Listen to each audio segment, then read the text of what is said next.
everybody. Welcome back to Crime Weekly. I'm Stephanie Harlow. And I'm Derek Lavasser. Okay, and we are diving into part 2 of the Amanda Knox, Meredith Kercher case. We already did part 1, but for those of you who need a quick update, because it's been a week, I will summarize what we talked about in part 1. So in the fall of 2007, 20-year-old American college student Amanda Knox moved to Perugia, Italy to study abroad and experience life on her own. She settled into a shared villa and quickly formed friendships with her roommates, including a 21-year-old British exchange student named Meredith Kercher.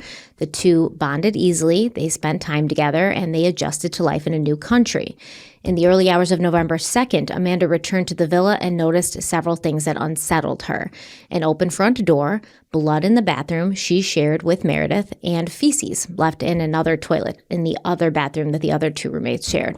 After failed attempts to reach Meredith and growing concern, police were called, and soon after, Meredith was discovered dead inside her locked bedroom. As detectives and crime scene investigators flooded the scene, Amanda struggled to understand what was happening. She was hampered by the language barrier and the shock of what she was witnessing. This is according to Amanda.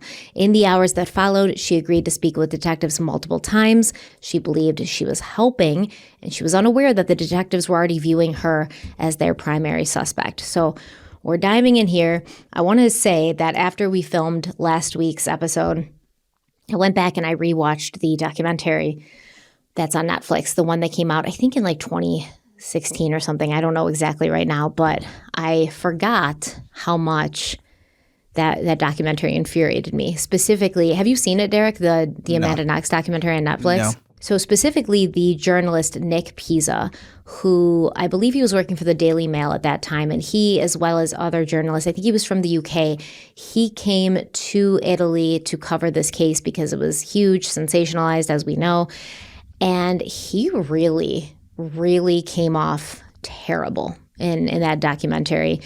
He came off terrible. I think that they sent him because he spoke Italian, or at least had a better understanding of the language than other British journalists at that time. But he was just the worst. And I think that Nick Pizza was sort of a representation of the media at that time that was covering Amanda Knox's case, where basically Nick Pizza was like, this case was the best thing that ever happened to anybody ever.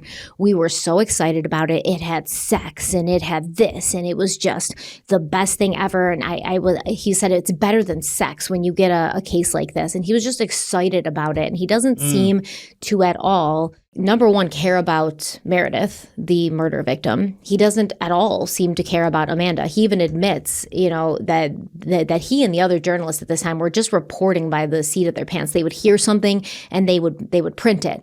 And he said something like, "Why? Who has time to fact check? Who has time to fact check when all of these inflammatory, sensationalized details are coming out and you want to be the first person to put it in the paper?" And I think that this is a representation of not only how true crime is reported in the media, but how true crime is reported in general, where everybody wants to be the first person to report on this case, and they're reporting on it in the early days before really anything concrete has come out, and the focus turns more to who is this Amanda Knox person, and digging into her background.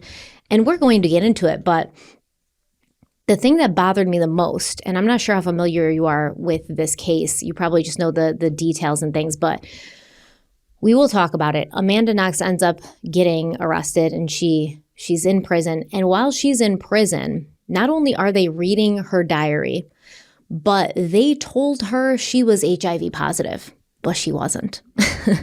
They told her she was HIV positive.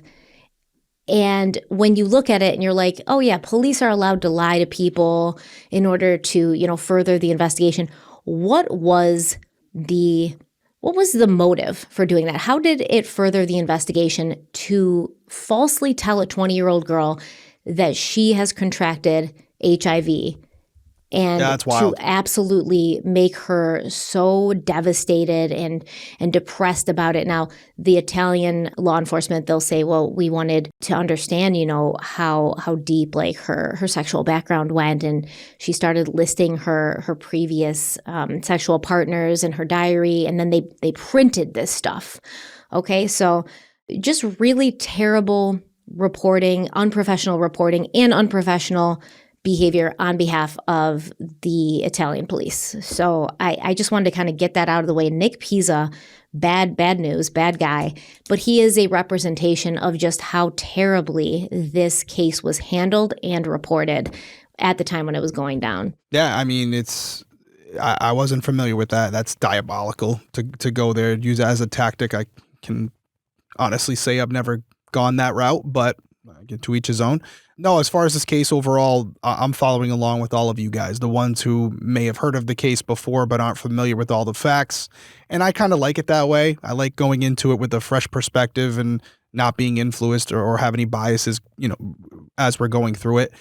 The one feedback that I addressed in my voice reply on YouTube, which is a new feature, it's pretty cool, was there were some people who were concerned that Meredith would be lost in the story. And here's the reality of it.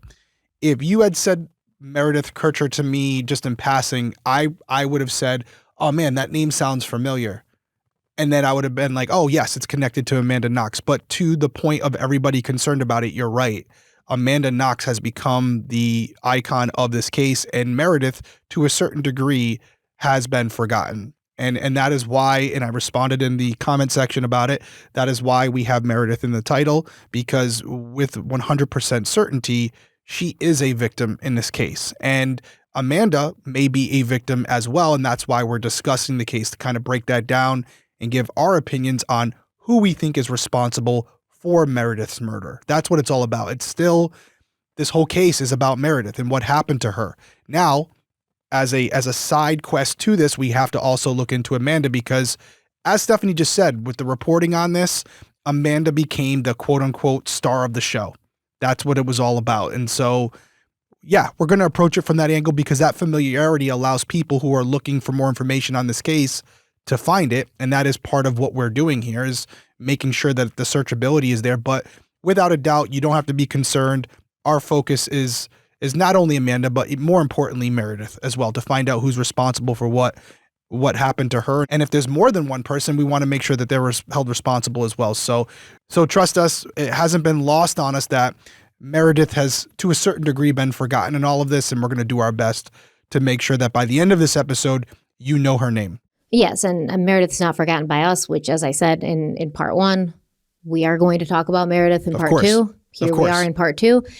Here we are talking about Meredith. So Let's talk about Meredith, who she was as a person.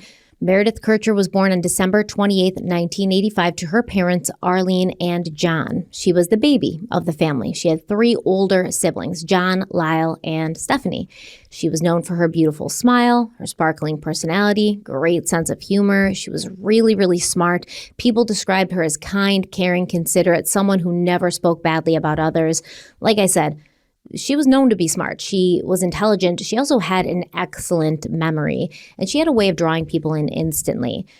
So growing up, Meredith shared a bedroom with her sister, Stephanie. Obviously, the two were very close. From a young age, Meredith gravitated towards creative outlets. She took ballet, she sang, she loved musicals and going to live theater productions and concerts. And because her father was a journalist, which is interesting, he often had access to all of these cool shows, sometimes even backstage.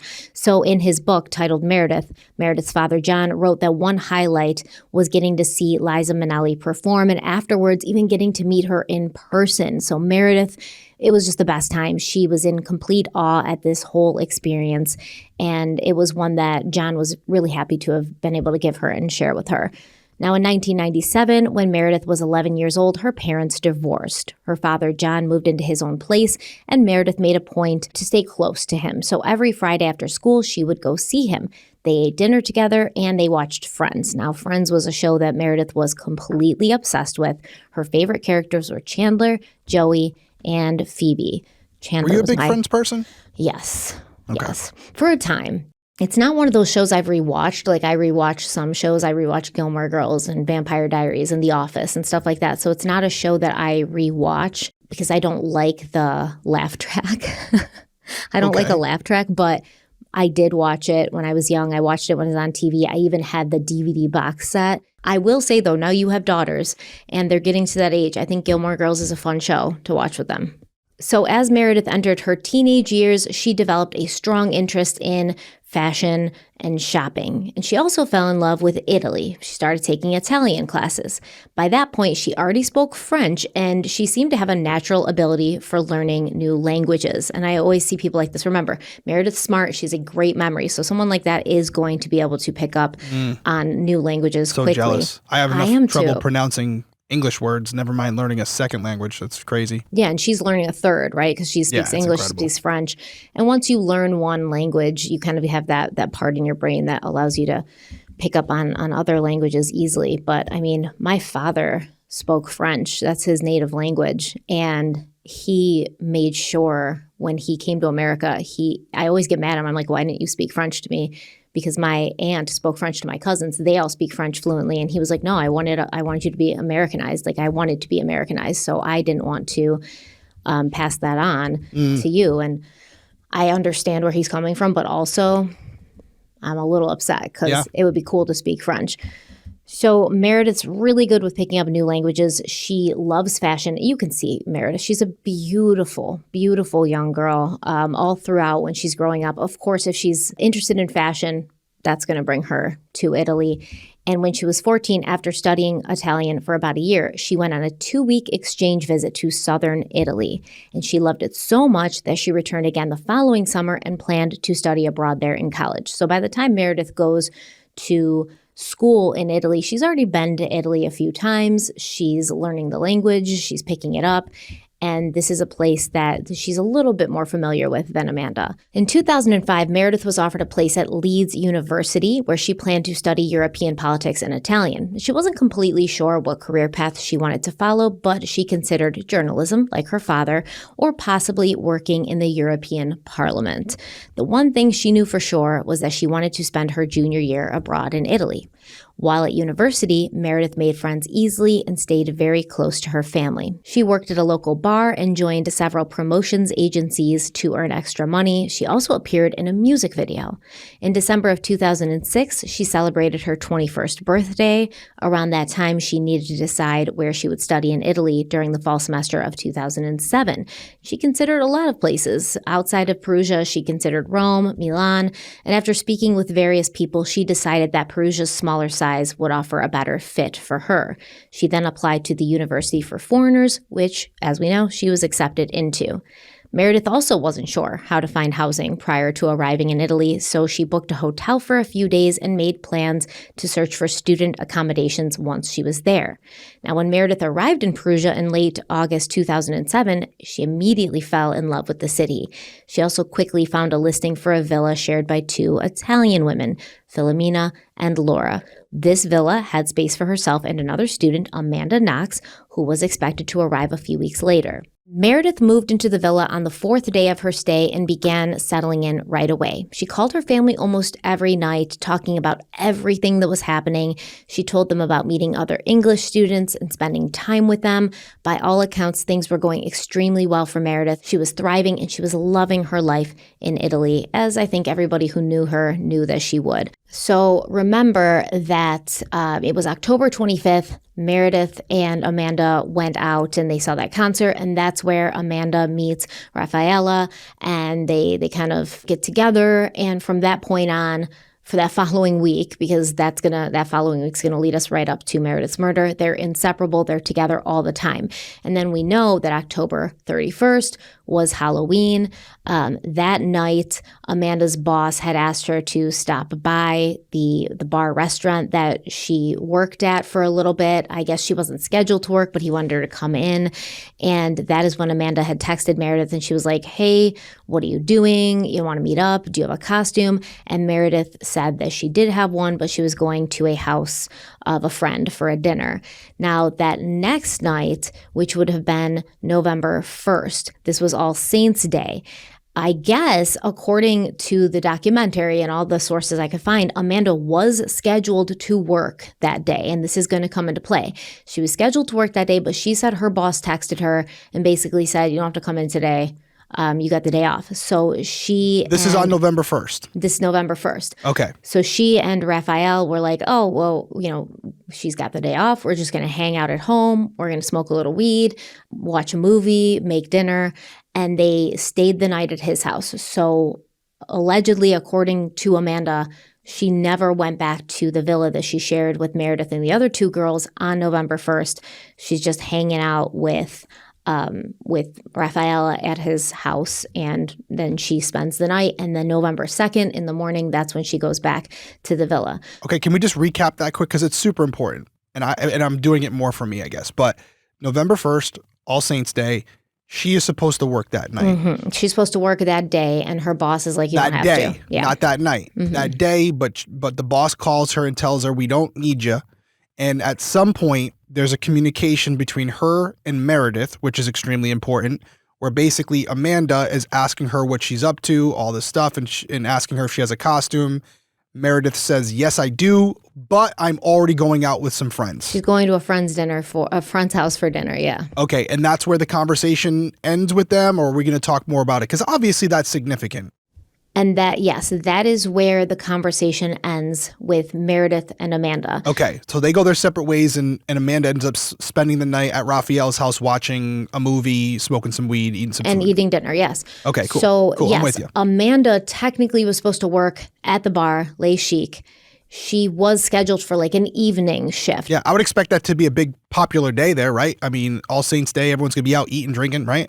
But according to the case documents, she does not get a text from her boss, Patrick Lumumba, until 8:18 p.m. And then she says that the text said, you don't have to come in. It's a public holiday, and the bar was empty. So after that message, she stayed at her boyfriend, Rafael Solicito's apartment for the rest of the night. That's the story. Okay. So I was wrong. It's not a busy day, but she was, so You'd it's think obviously. it would be, right? You would think so, but Yeah. so she was clearly scheduled to work late at night then.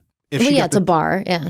So if she didn't get the text till 8:18, Right. maybe she's at Raphael's, or we're assuming here. She was at Rafael's when she got the Yeah, text. thinking yes. I'm gonna have to go to work in a little bit, but then once the boss says, "Hey, you don't have to come in," they're like, "Okay, cool, we'll just stick around here." Let's smoke a joint. Let's watch Okay. a movie. Let's make dinner. Now, what was Meredith doing on November 1st? Because we talked about it briefly in the last episode. We said Yes. she hung out with friends that night. Yeah, that's huge. Who are these friends? So on the evening of November 1st, and the police believe that Meredith was killed on the evening of November 1st. As do I. Yes. Yep.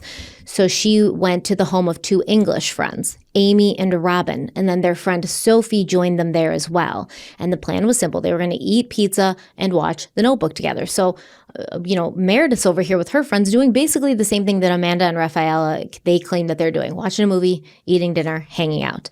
Mm-hmm. So they finished eating sometime between 8 and 8:30 p.m., right in that same window that Amanda's getting a text from her boss saying you have to come in. Then Sophie said that she was heading home, and Meredith decided to leave at that time too. At around 8:40 p.m., Meredith walked Sophie back to her place.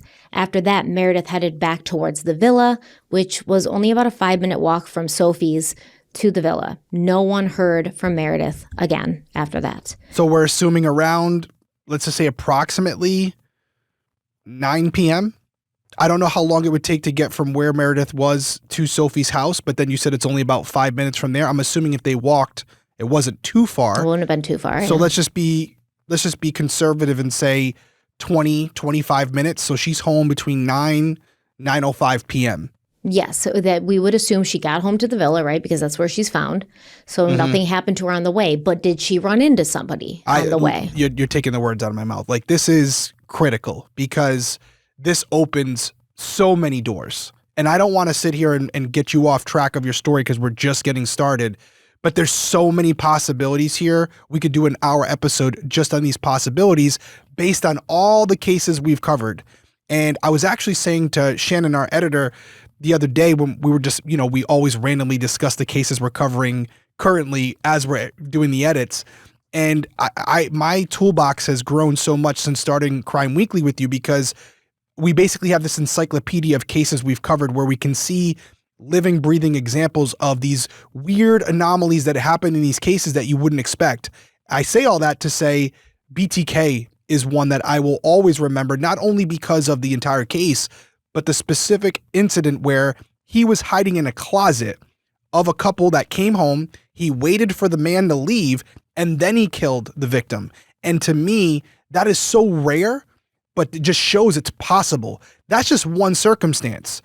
There could have been someone waiting at the home, or one of the many possibilities, someone saw Meredith or she encountered someone on the way home who has no previous connection to Meredith. So very important that there's that window of at least, we'll just say 20 to 30 minutes where she's walking the public streets and anybody could have seen her and had some type of nefarious intention. Or even she got back to the villa and one of the neighbors there saw her. And Saw was her like, walking home by herself. Hey, Meredith, what's up? You want to grab a drink or something? Somebody she knew and trusted, even maybe one of the guys who lived in the basement. There was 4 guys down there. So many possibilities. That's interesting, because if she was in a car, it's still possible, but less likely because she's moving so fast, and how are you going to see the person in the car? Wouldn't be the first time it's happened, but less likely. But walking home alone, even though it's only 5 minutes, a lot can happen in 5 minutes. It only takes a second.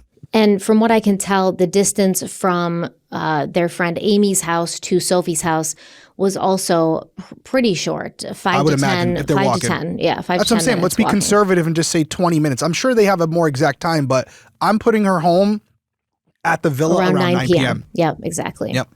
So that's where we're at now. We know that Amanda's with her boyfriend and Meredith is with her friends that night. We're going to take a quick break. We'll be right back. Let's talk about something that does not get enough credit for how much it impacts your day. Your bra and underwear. Because if those are wrong, everything else is wrong. Yeah, it is true. You could be wearing the best outfit in the world, but if something's digging in, you know what I'm talking about, shifting, just uncomfortable, it's going to make you miserable. Exactly. And before Skims, underwear was kind of an afterthought for me. I'd focus on the outfit, the jacket, the shoes, and then wonder why I still felt uncomfortable, even though I meticulously picked out my outfit. Well, Skims completely flipped that for me. The bra and underwear I put on in the morning actually sets the tone for how I feel all day. And you do actually talk about this constantly. I've definitely noticed that it's becoming more of a conversation. Well, that was before Skims. Well, because they work, right? And I'm really mad because I have to keep repurchasing Skims because I have my new puppy, Alfie. And anytime he gets a hold of any of my underwear, he just rips them to pieces. He's a year old now, but he still has that puppy mentality of just destroying everything. And my drawer is basically all Skims now, even though I have to keep replenishing them. The fabrics are insanely stretchy, supportive. They don't lose their shape. One of my biggest pet peeves with underwear is when it stretches out halfway through the day or after several washes, and Skims just doesn't. Yeah, and no joke, Stephanie off camera multiple times has mentioned the Fits Everybody collection. She's like, Derek, it's so great. I love it. I'm glad they're a sponsor. So she ain't lying. The Fits Everybody thong honestly converted me back into wearing underwear. It's that comfortable, and I love that I can wear it under anything, even yoga pants, and you don't see the underwear line because it's just like a part of your body. I've worn and washed mine more times than I can count. They still feel amazing, and the Fits Everybody t-shirt bra, amazing, seamless, supportive without feeling suffocating, no constant adjusting. It's the unicorn of everyday bras. So if someone asks for a recommendation, what are you saying? I'd immediately say Skims. Oh, and I do, because I'm talking, people don't have to ask me for a recommendation, okay? I'm just walking out throughout the day, happy about my underwear, and I'm just giving this information to people. Comfort, confidence, no distractions. It's one of those things you don't realize you're missing until you try it. Okay, so where should they go to try it out? So if you want to upgrade the things you wear every single day, shop my favorite bras and underwear at skims.com/crimeweekly. And after you place your order, make sure to let them know we sent you. Select podcast in the survey and choose Crime Weekly from the dropdown. I love Skims. I do too. Check out my favorite bras and underwear as well. They do have men's underwear and it's amazing. I know they it. do. Yeah. I know they do. And they have clothes and pajamas. My Christmas pajamas this year were Skims. Love them. Check them out. Thank you guys so much.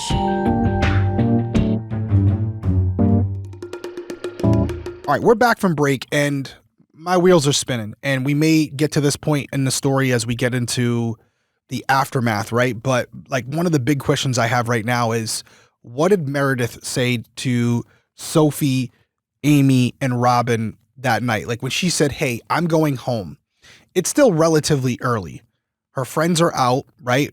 Amanda has already asked her what she was up to. It's All Saints Day. It's a public holiday. Did she say to her friends, hey, I'm going home. I'm tired. I'm in for the night. I just want to be in some sweatpants and watch some TV? Or did she leave because she had plans to meet up with someone else? I have to imagine that when she said, hey, I'm leaving, there was some follow-up as far as why she was leaving. Sophie had to leave, that's fine, but why did she decide to leave as well? And I think those conversations with Amy and Robin and Sophie are going to be very important, specifically Sophie on that walk home. You know, what was said, what did Meredith say she was up to for the rest of the night? Just running through my head right now. So according to witness testimony, court records, Meredith did not say anything alarming or out of character that evening. When they were Didn't say she was going anywhere? When they were at Amy's place, she was quiet, pleasant, relaxed, normal. No one recalled her expressing fear, stress, or unease. She didn't mention any plans beyond going home.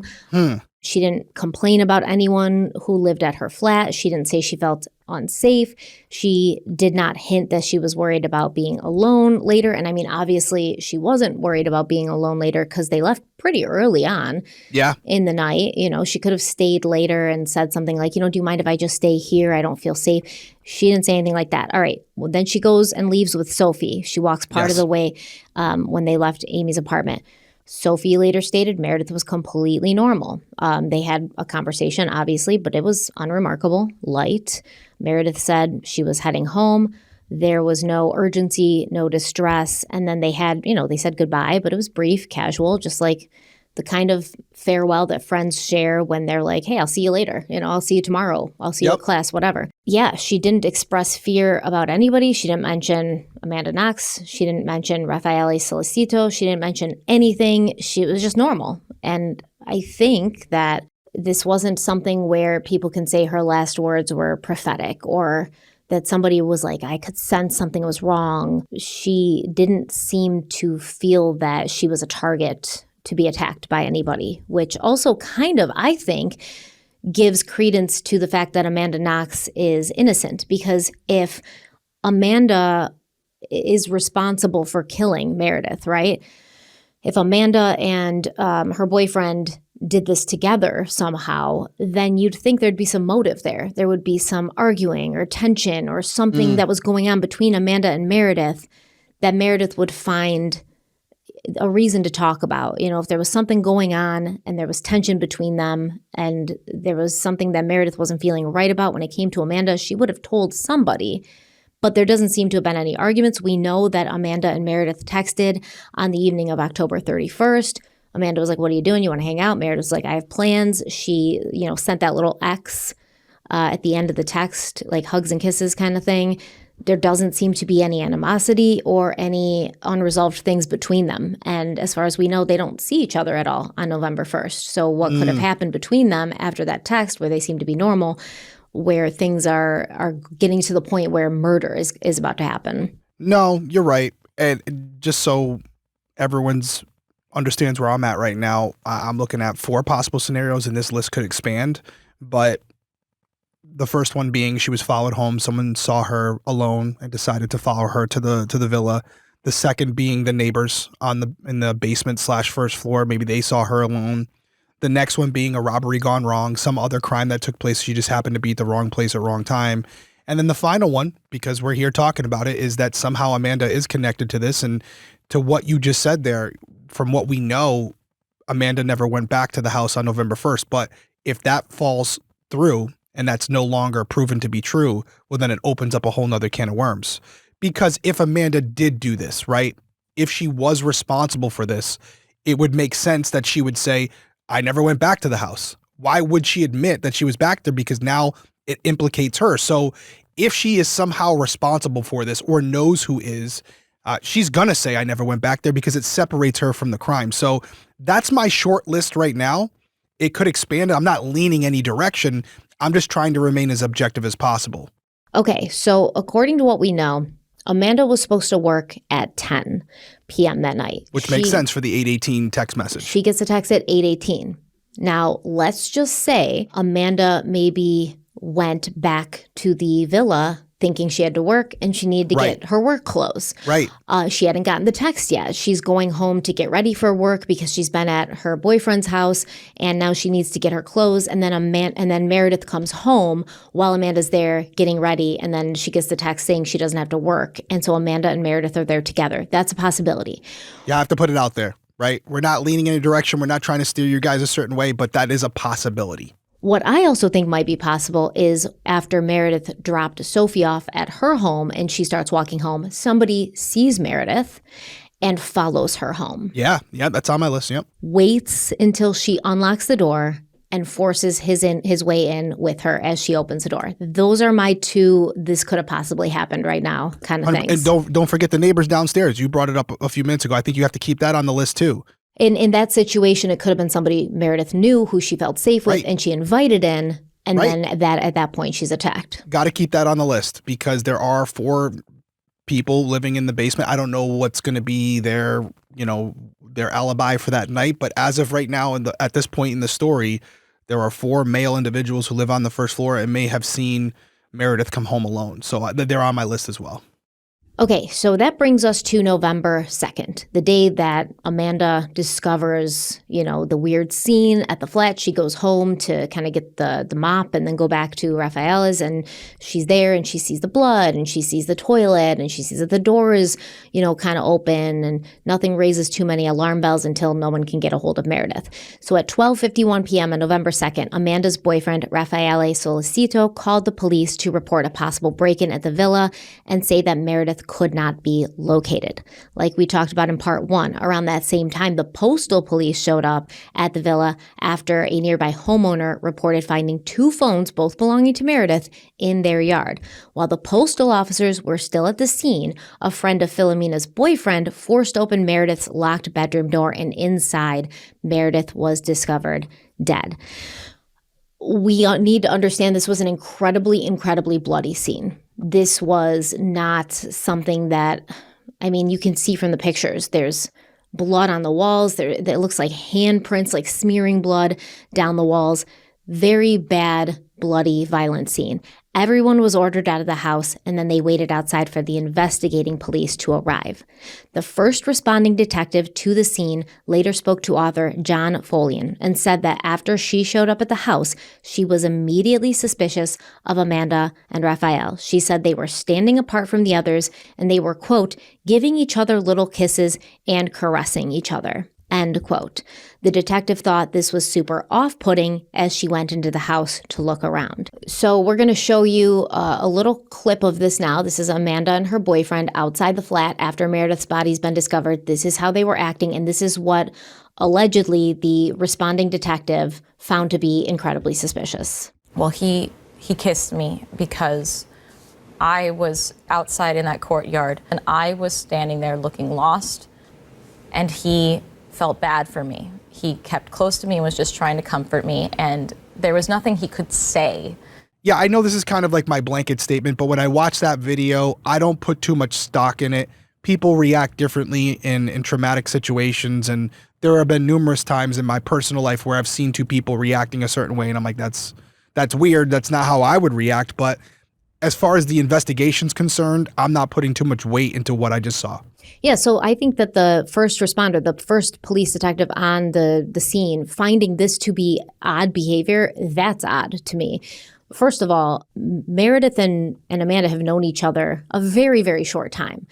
Second of all, Amanda's going to be shocked just by the fact that the person she's been living with, her roommate, someone she knew, is dead. And aren't Italians all about like love and amore? And why would they find it to be weird that 2 people, a couple, are using physical affection and physical touch to comfort each other in the aftermath of a trauma, a shock? I think that's perfectly normal. There's nothing disrespect. They're not sitting there making out. They're not groping each other. They're not like taking each other's clothes off, about to throw down and, one of those get a room situations. This is very, innocent, sweet, just like comforting behavior that I would not think that anyone who is of an Italian culture would find to be odd. And yes, is she sobbing? Is she throwing herself down on the ground? No. But once again, we have to remember, Amanda did not know Meredith that long. It's somebody she knew, but I think at this point, it's more of a shock of somebody I knew is dead and not like, oh my God, this lifelong friend I have is gone and she's been murdered and I'm absolutely distraught.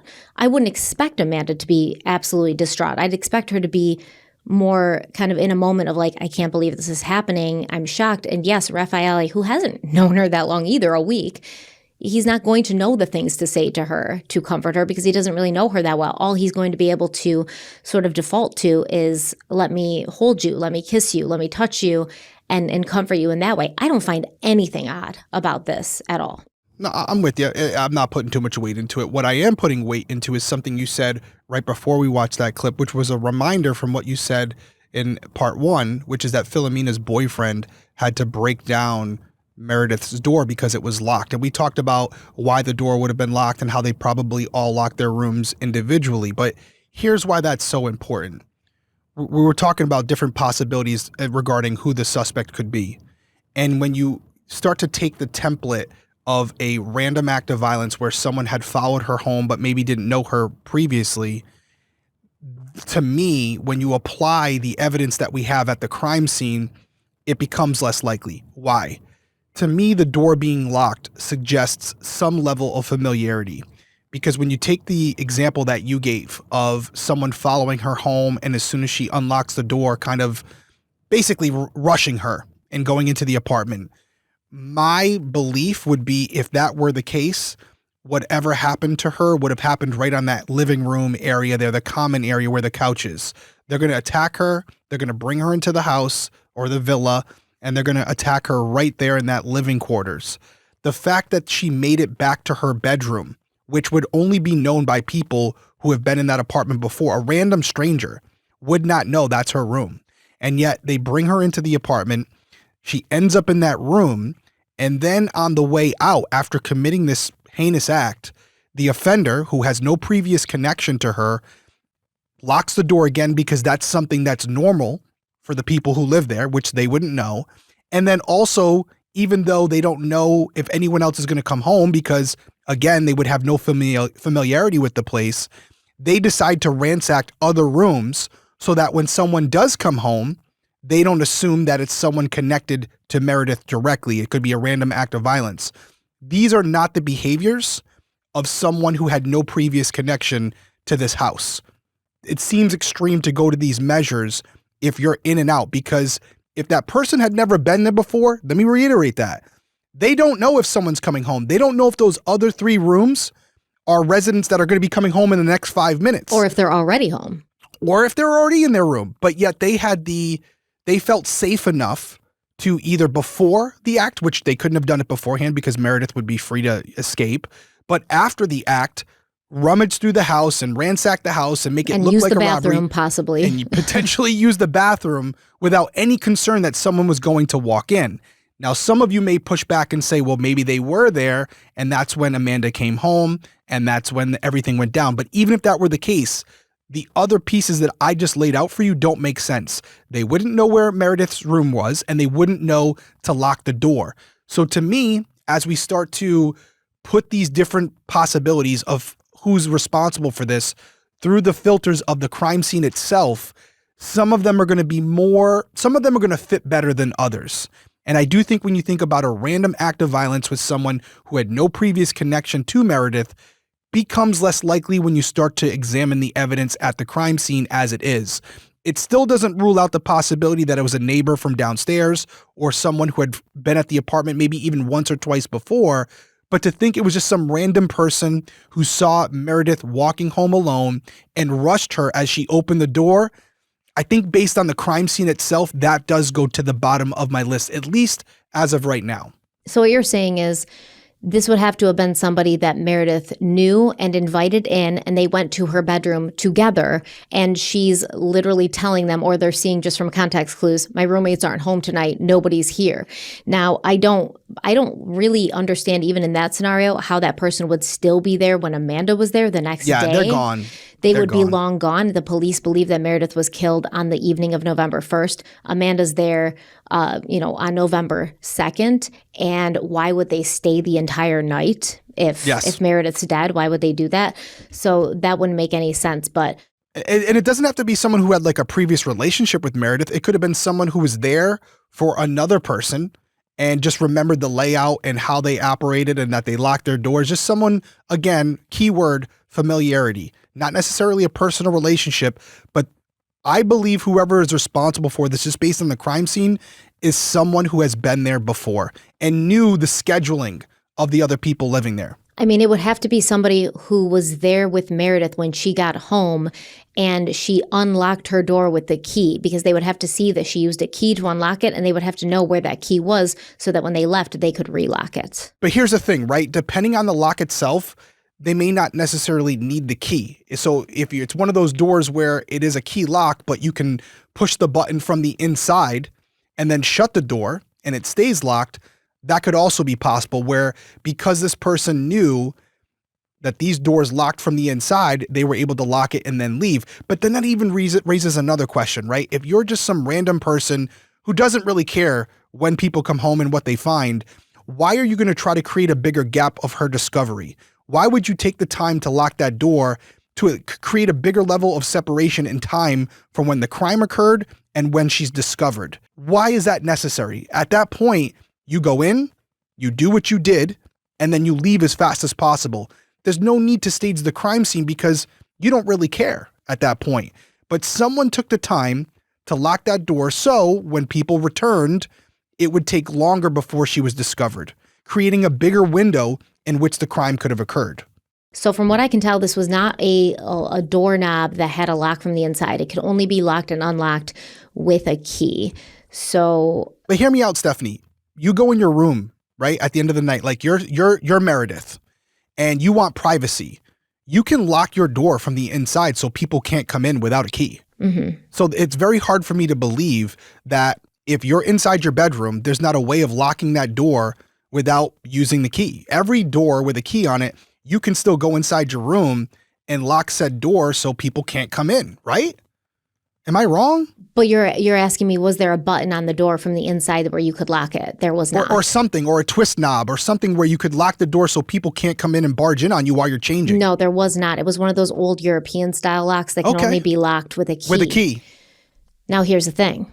Amanda had a key to Meredith's room. Right. So, but Meredith would have had that key as well. Meredith would have a key to her room, but Amanda also had a key to Meredith's room. She told the police this early on. Okay. Meredith had a key to Amanda's room. Amanda had a key to Meredith's room. So obviously not a good look. Let's just call it what it is. But it's also possible that whoever had this familiarity knew that Meredith had a key. Maybe the key was on her persons and they took that key and locked the door. But it's still, everything I said is applicable here.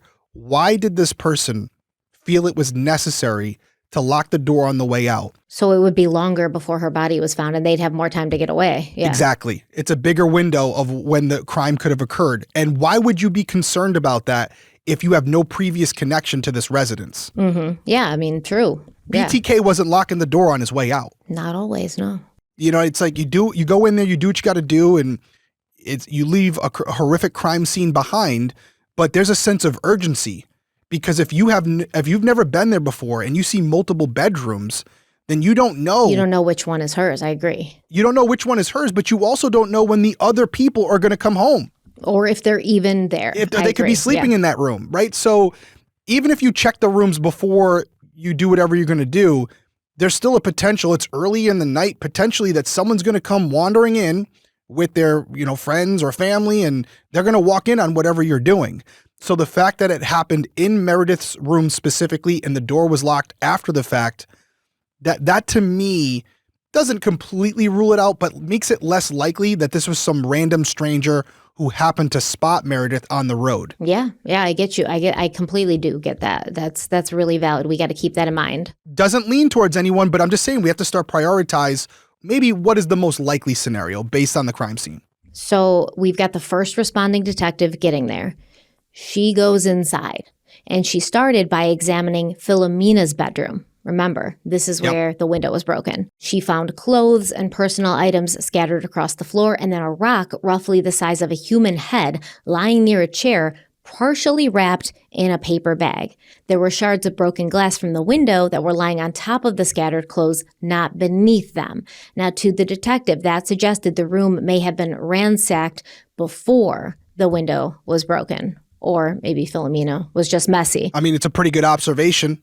Yeah, or Philomena just had a messy bedroom. I don't know. We're going to have to find out from Philomena whether that's what her bedroom looked like. Now, it's important to note that the rock matched other rocks found outside the home. So maybe is somebody breaking in, or are they staging it to look as if somebody broke in? That's what the detectives are going to be faced with. Well, I mean, it kind of aligns with the door, right? When you think about it, if someone was there and they're trying to create a different idea of what happened, you lock Meredith's door, you ransack the other rooms, and then once you get outside the house, you cover a rock with a paper bag so that you don't get your fingerprints on it, you throw it through the window, and you dump her phones over the fence, and then you take off. So now there's this idea that, oh no, this was a robbery gone wrong. They started in Philomena's room, and then they went down to Meredith's room while she was sleeping.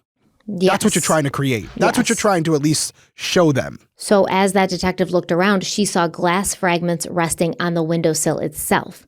She thought that if the rock had been thrown from outside, the glass should have fallen inward onto the floor. Furthermore, the rock should have shattered the exterior shutters before ever reaching the window, but the shutters were undamaged. So what do you think about that? It's kind of making it sound like they think maybe the glass was broken with the rock from the inside. I'm not really following the detective on that one. On one hand, I can understand the rock being on top of the clothes, which wouldn't align because you would expect the rock to go through the window first and then the clothes to be thrown on top of the rock. But the shutters, from what I'm seeing from all the crime scene photos, and it looks like there's a couple here that still have the law enforcement placard in the window, it appears to me at least that the shutters were already open. So whether someone was on the inside throwing the rock at the window or from the outside throwing it through the window, I wouldn't expect those shutters to be damaged unless I'm not following it. And if I'm not, anyone in the comments can feel free to correct me. Yeah, because I believe you could open those green shutters from the outside, those green wooden shutters from the outside, and then there's like 2 glass window panes on the inside that would close. Yeah. And yeah, that doesn't make a lot of sense to me. Maybe they're referring to, there might be a safety measure on that shutter where you can lock it so it doesn't swing open.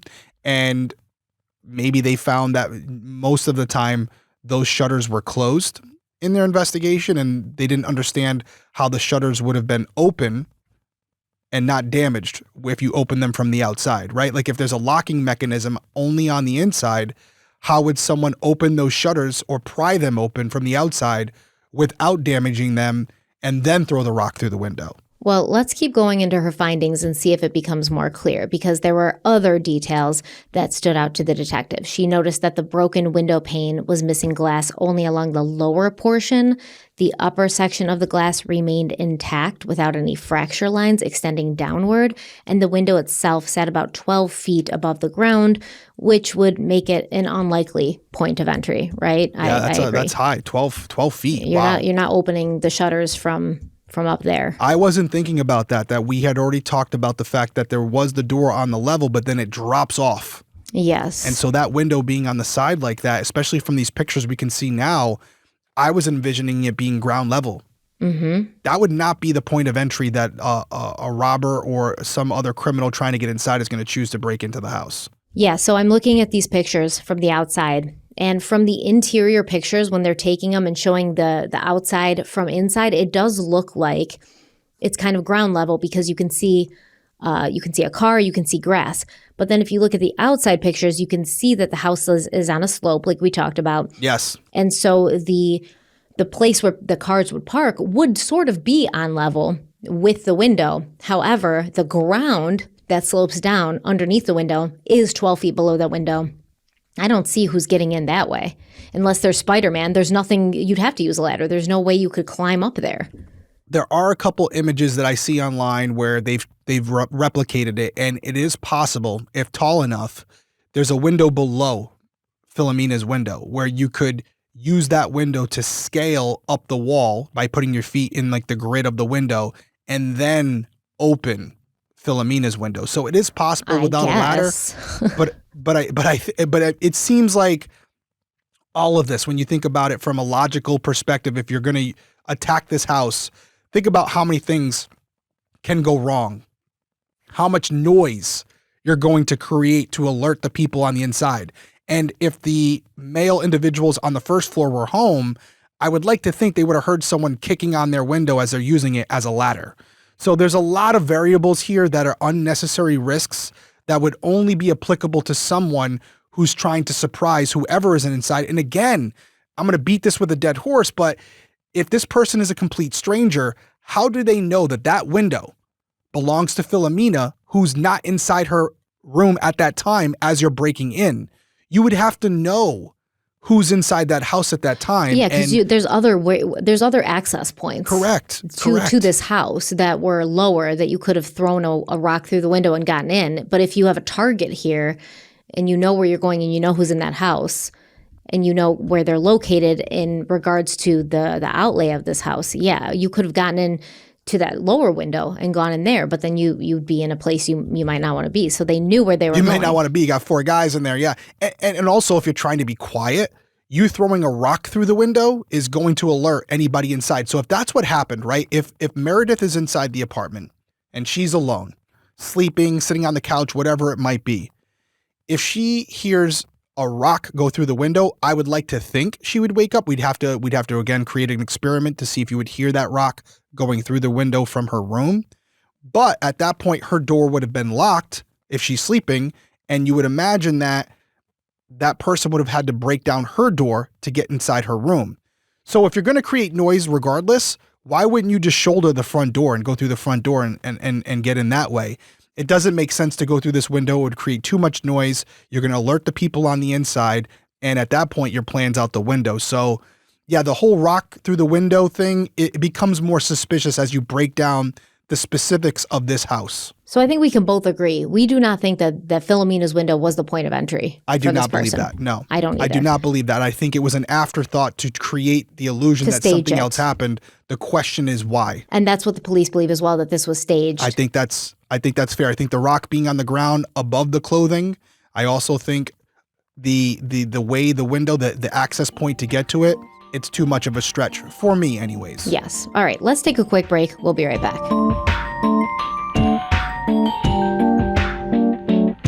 You know what's funny about New Year's resolutions? They usually fail for one reason. We try to remove a habit without replacing it. We just try to go cold turkey on something. Yeah, we've all been there. You tell yourself like, hey, don't do that thing anymore. And for a couple days, you're good. And then by day 5, you're right back to it. Yeah, because you're putting all your mental energy into telling yourself to not do the thing, but your brain wants it. So that's why I really like Fume. It's not about white knuckling your way through cravings. It's a replacement. Fume is a flavored air device designed to help people quit smoking or vaping by breaking that hand-to-mouth pattern. Yeah, it's pretty genius. No nicotine, no batteries, no vapor, just clean, natural flavors. And its weighted, fidget-friendly design is something that I really enjoy. I always have it on the YouTube version. You guys can see me playing with it a lot. And I like the design of it, like the weight of it. You can feel it a little...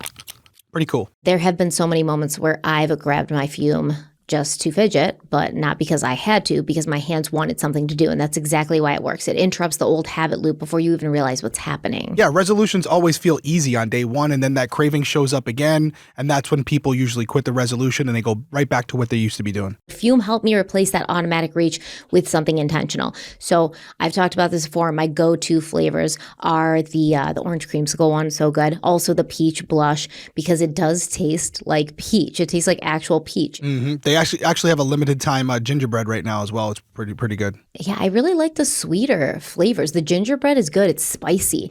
But that true to fruit flavor that the peach blush gives, it's not overly sweet. It doesn't taste artificial. And the gingerbread, like I said, it feels like winter. It's spicy. It's delicious. Yeah, and for January only, Fume is doubling every core you order. So order 1, you get 2. Order 3, you get 6. Plus, when you grab the Journey Pack, you'll also get a free gift for using our code. Yes, and also I want to say the cores are the flavor thing that goes inside the Fume, in case you wanted to know. But once January ends, that double cores offers is gone, no extensions. So head to tryfume.com, that's tryfum.com, and use code CRIMEWEEKLY to claim your double cores and your free gift before this new year offer closes.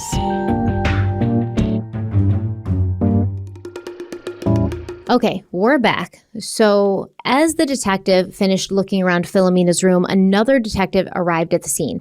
And so the first detective shared her concerns and said she believed that a break-in had been staged. Then the detectives walked down the corridor towards Meredith's locked bedroom. Inside, they found blood on the door handle, the walls, the wardrobe, the floor. Meredith's body was lying between the bed and the wardrobe with a beige duvet over her. Meredith's left foot was protruding from beneath the duvet, and 2 receipts lay on top of the blanket. So when the duvet was pulled back, Meredith was found lying on her back with her head in a pool of blood. She was naked except for 2 shirts that had been pulled up above her chest. Her right arm was stretched outward while her left arm was bent at the elbow with her hand positioned close to her head. Her legs were spread apart with her right leg bent at the knee at roughly a 100-degree angle and rested on the edge of the quilt. The left leg was extended and resting on the floor. On the floor near her right foot were black underwear and a white bra. The bra was stained with blood, particularly along the right strap and the upper outer area of the left cup. The left shoulder strap had been severed, and the fabric and metal clasp from the back had been cut off and were missing. A pair of Levi's jeans lay partly under the quilt, smeared with blood around the right back pocket. So the clothes found on Meredith and on the ground near her actually matched what she wore to her friend's house on November 1st. So we know that those were her clothes. She's in the same clothes from the first, which would align with her being attacked that night before going to bed. Yes. So near Meredith's head, detectives found a blue hot water bottle and a pair of brown leather boots. On the bed was a towel heavily soaked with blood, a sock, a beige fake leather handbag with a sock looped around its handles, a large notebook, and a blood-stained Italian history book. A second white purse was found on the floor. On the desk to the right of the window sat an empty container of Vaseline, a laptop, a notebook, and another Italian history book. To the right of the door, several beauty and hygiene products had been knocked over on a wooden shelf.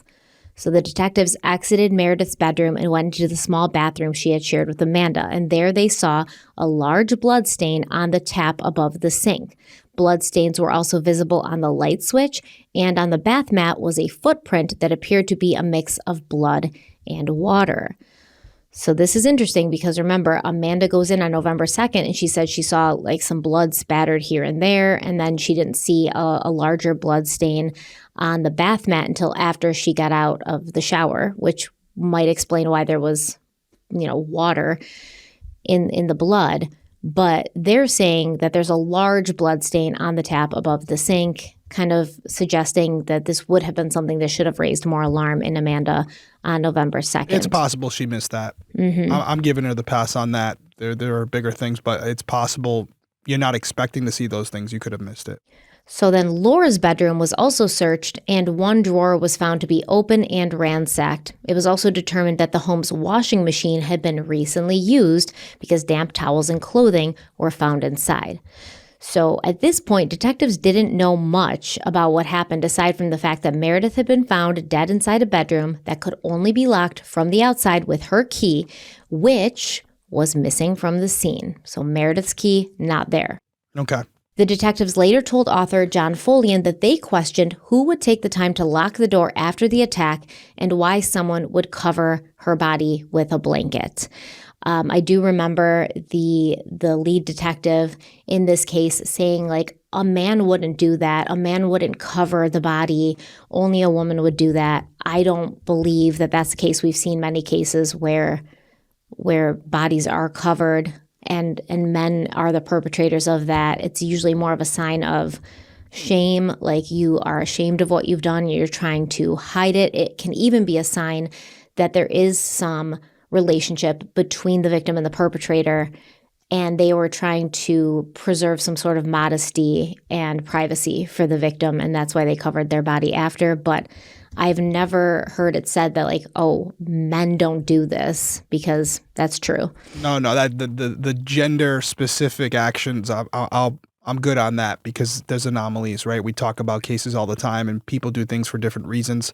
The one thing that you said, and there was a lot, but one thing that stood out to me that's a little contradictory is what you were describing to me, especially with the damage to the bra, things of that nature. It would indicate a sexual assault, right? Some type of struggle that went on where Meredith fought back.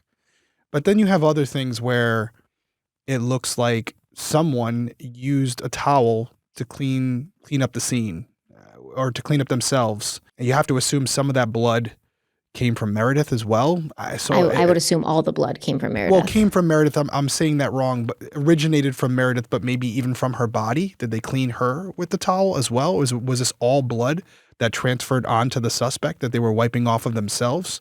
And if they did that, I mean, what type of DNA did they find on that towel? Like, it would have been from the suspect as well. So that's something that I'm thinking about. But yeah, it does seem like this scene was staged because the evidence doesn't support one specific act, right? There's multiple crimes being demonstrated in these different rooms, which is why you get to the conclusion of a staged scene, because they don't align. You mean, did they come in to assault Meredith and then they tried to make it look like they were committing a robbery? Or did they come in to commit a robbery, found Meredith there, and decided to assault her and then also continue rifling through the home? You're saying it's probably the main reason they came was to assault Meredith, and they tried to make it seem like somebody came in and broke in after. Or even option number 3, someone is there with Meredith. Either they're welcome to be there, or they live there, or whatever the case may be. And during that evening, something goes wrong. She could have invited someone over, where it could have been a male counterpart that came over to her room. They were spending the night in the room. They wanted to do more. She wasn't into it. And it went from a friendly encounter and it turned violent. And it led to this, and that person had to get out of there. I think with the scenario that we have right now, from what we know, it's very possible that she had someone come over who she did know, who was going to spend the night because she knew maybe Amanda wasn't coming home. And that person was aggressive, wanted to go further. Meredith refused, and it turned violent, and it resulted in her death. And in the process of leaving, because this person knew that nobody else was coming home that night because Meredith had already told them that, they decided to ransack the place a little bit more and make it look like a robbery gone wrong, in case somehow someone saw this person leaving the scene. They could now say, oh yeah, I was there, but I left early, and whatever happened to her must have happened after I left. Maybe, but the DNA... That would also be the reason to lock that door, by the way. You're creating that bigger window. Yeah, well, yes, I think that anybody would want to create a bigger window just so they can say, I need space between me and this scene. I bet you that key is somewhere around there. If law enforcement didn't find it, that key's still near that property, or was still near that property for sure. They wouldn't take it with them. That implicates them into the crime. Well, because the detectives also were trying to understand why Meredith's 2 phones had been taken and then later discarded in a nearby garden. So if you're getting rid of evidence as you're kind of fleeing the scene, why would you hold on to the key? No, the key got tossed as well. So what happens is you have the phones, right? We're lucky enough to have found those. Unfortunately, wherever the key was tossed, which is a much smaller item, no digital trail, they just weren't able to find it. It could have been washed away. It could have been buried in a little pile of soil. It could have been in the grass. We don't know. There's a million possibilities. Could have put it in a sewer or something. Yeah. Correct. But I would bet with a high degree of certainty that key was dumped right after the phones were, or right before. But if you don't want people to find the phones, why wouldn't they be in the same place as the key? Or why wouldn't you just throw them in one of the many waterways that are around this area so that they're not being found? It doesn't make sense, but if criminals were smart, they wouldn't get caught. In that moment, you're realizing what's going on. You're trying to cover your tracks as best as you can. You're not always making the right decisions. Well, if it wasn't Amanda Knox, this criminal did not get caught. Well, yeah, so they got lucky then. All right, so the detectives exited the villa. That's when they go to speak with Amanda, Raphael, and Philomena, Philomena's boyfriend and his friend. Now, according to the detectives, everyone appeared visibly upset. Well, everyone except Amanda and Raphael. They were standing apart from the others, still kissing and caressing each other. When questioned, Amanda reiterated what happened earlier that morning. She told the detectives she returned to the villa around 10 a.m. to shower and pack. She said she noticed the front door was open and saw blood in the bathroom she shared with Meredith. After taking a shower, she went into the larger bathroom and found feces left in the toilet. She got freaked out and decided to leave. She went to Raphael's and they returned together, later calling the police. When Amanda was done giving her statement, the detectives told her that her account didn't make any sense. They said she should have realized much sooner that something was wrong. On that note, if this was Amanda responsible for Meredith's death, why would she have gone back to the villa at all? If she said that she and Raphael were planning to leave for the weekend, she could have just said they left from his house, that she didn't need to go back and pack and get clothes. She, had what she was wearing and they were going to be gone for a few days and maybe she would buy stuff. Why would she go back to the villa at all and put herself there? Well, or why would she have to add that to her story if she was responsible? I think the simple explanation is she's concerned that there's going to be evidence that was left behind that would indicate she had been at the property. So by re-entering that apartment, whether it's a footprint or DNA or trace evidence, she can now say, yeah, I went back there for the broom. Of course my And to DNA is going to pack, be yeah, there. yeah. Of course it's going to show that I rummaged through things that may have blood on it because I went there after the fact. So she has to put herself back there if she's involved. Okay. Well, I mean, she lives there, so they might find evidence that she lives there. They might find her DNA and stuff there anyways. Hypothetically, though, let's say there's blood on the ground, and then you have a footprint or a handprint that comes back to Amanda Knox after the fact. That would show that her hand entered that pool of blood at some point. She can always say now, and obviously that didn't happen, but she could say, oh, yes, I must have missed that spot, or I touched it not knowing what it was. So now it gives her an excuse as to why there would be evidence of her being there after the murder occurred. Okay. So, or maybe, she took a shower. Let's say she committed this murder. She took a shower after to clean the evidence and then realized, the water, bloody footprint. Yep. I better, make a reason of why I was here showering. Yep. Okay. Or it's exactly what she's saying, right? Yes. As quote unquote suspicious it may be, it's an unfortunate set of circumstances for Amanda Knox. And she was in the wrong place at the wrong time. So the detectives tell Amanda, listen, your story doesn't make sense. Based on what we just saw, you should have known something was wrong much sooner. And then after that, the detectives stepped away. Shortly afterward, Raphael approached one of them and said, quote, my girlfriend has just remembered that when she went into the big bathroom on her own this morning, there was excrement. When we went back to the flat, it wasn't there anymore. End quote. So the first detective on the scene then returned to the villa and checked the larger bathroom shared by Philomena and Laura. And contrary to what Raphael had just said, the feces was still there in the toilet. And so the detective was puzzled. Wait, the poop is still there. The poop is still there, yes.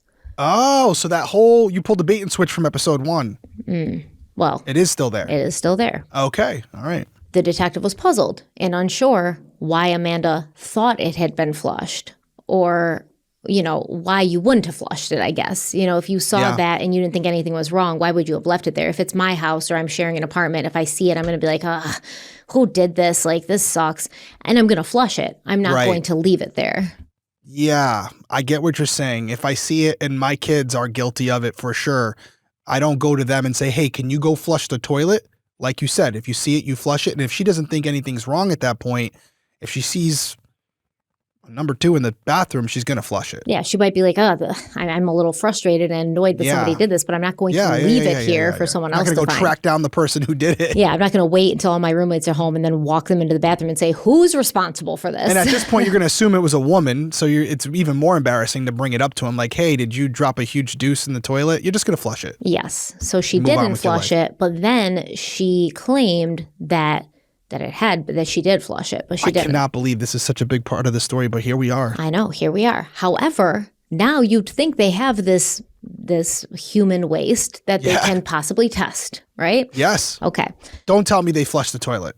I'm not going to tell you anything yet. Okay. Okay. The detective walks in and goes, flushes it. The detective walks in and is like, only an American would leave this here, and flushes it. I'm waiting for you to tell me that it was one of the investigators that were there and had to go and use the bathroom. That's honestly would not be surprising to me at all, but I'm going to shut up. And there's actually pictures of this. So they did take pictures of it. We know that. All right. Oh, God. I know.